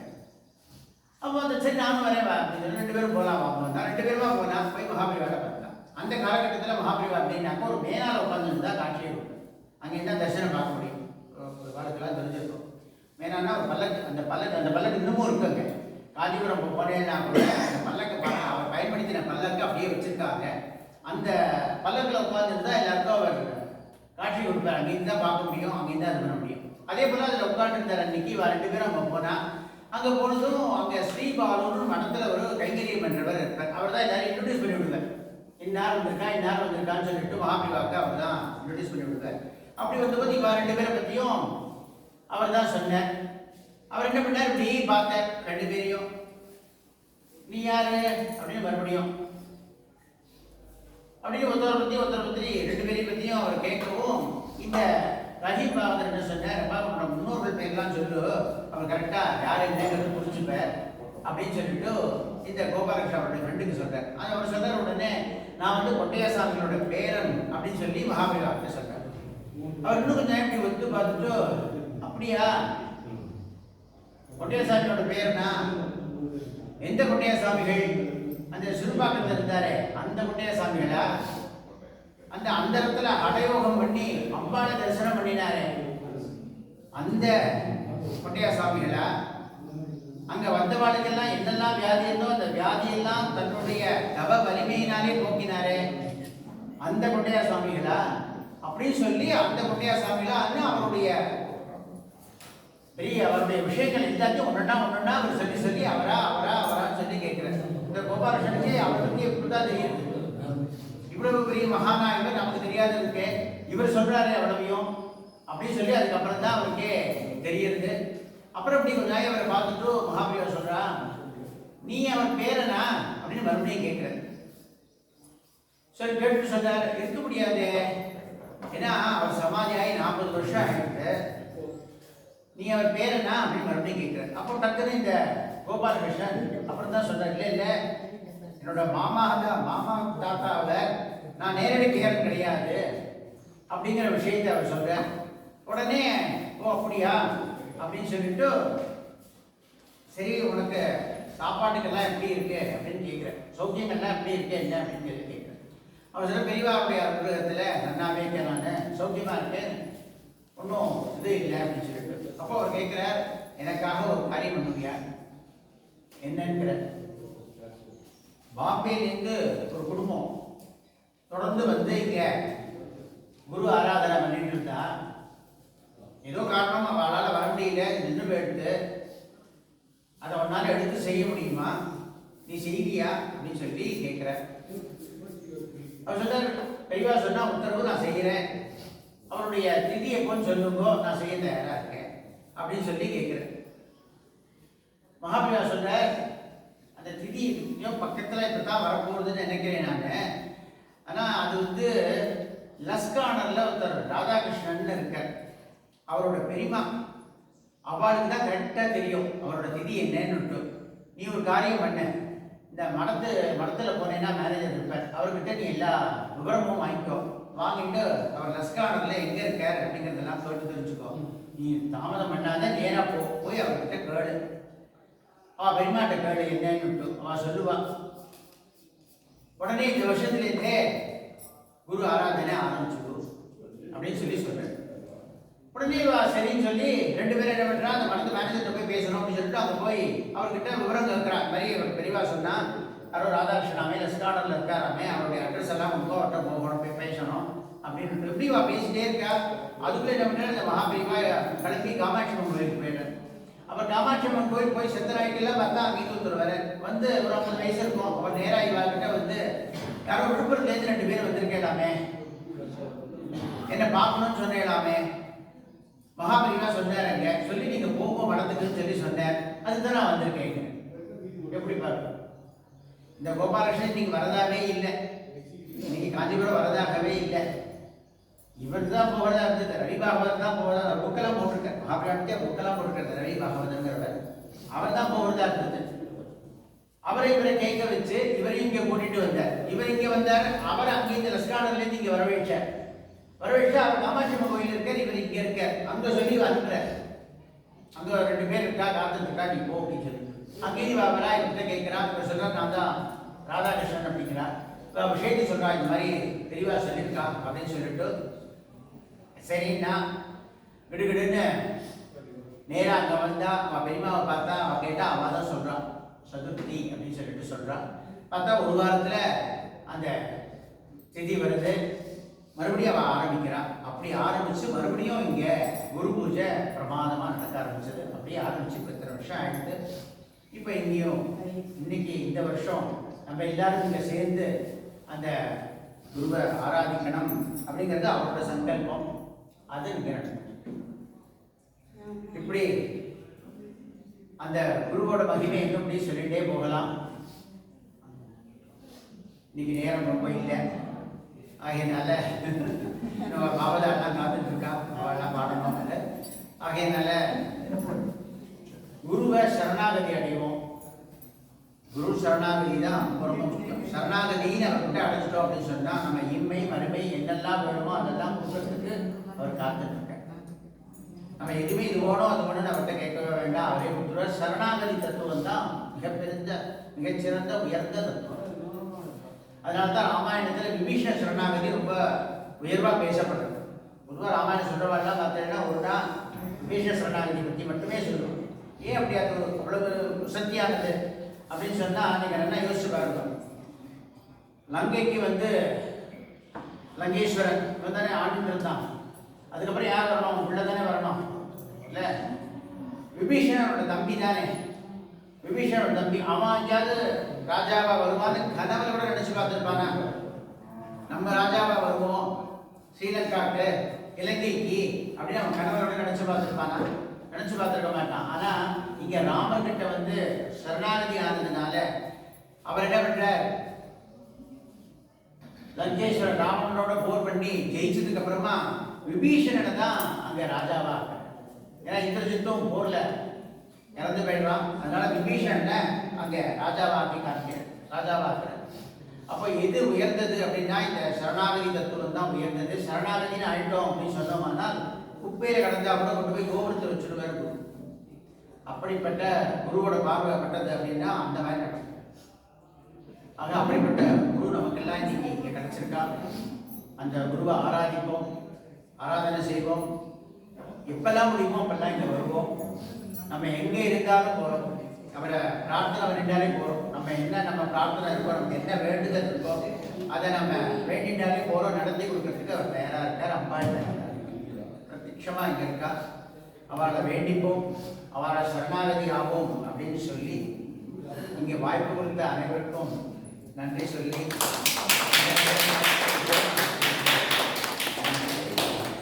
ஹர நம பார்வதி பதையே தென்னாட்டுடைய சிவனே போற்றி. இவ்வளவு நேரம் ரொம்ப அருமையாக பிரம்மஸ்ரீ கண்ணன் சுவாமிகள் மகான் பெருமை, குரு பெருமை, கொண்டையர் பெருமையை பற்றி நிறைய தெரியாத பல விஷயங்களை ரொம்ப அருமையாக சொன்னார். ரொம்ப அழகா லிங்க் போட்டு நல்ல ஒரு அருமையா 2-3 கதை அப்படியே கொண்டு அழகா கோர்த்து ரொம்ப எங்கேயுமே தொய்வு விழாத அளவுக்கு ரொம்ப அழகா சொன்னார். நிறைய தெரியாத விஷயங்கள் தெரிஞ்சது. ரொம்ப சந்தோஷம். பகவானுடைய அருள் எல்லாருக்கும் கிடைக்கணும், உங்களுக்கும் கிடைக்கணும்னு எங்க லலிதாசிரமம் சார்பாக, பக்த கோடிகள் சார்பாகவும் எங்களுடைய பணிவான நமஸ்காரங்களை தெரிவித்துக் கொள்கிறோம். உங்களுக்கு மாமா ரொம்ப சந்தோஷம். சால்வை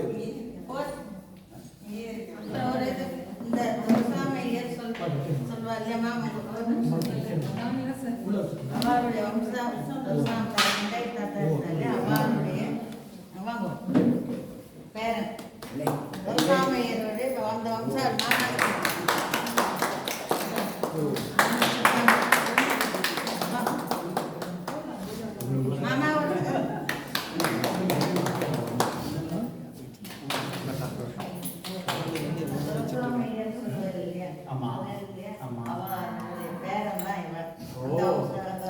பண்டைய தாத்தா தாத்தா தான்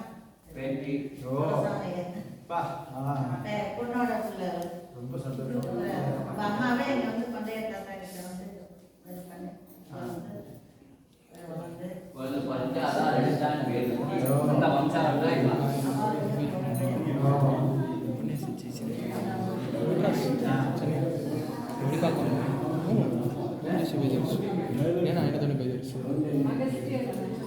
ஆமாம்மா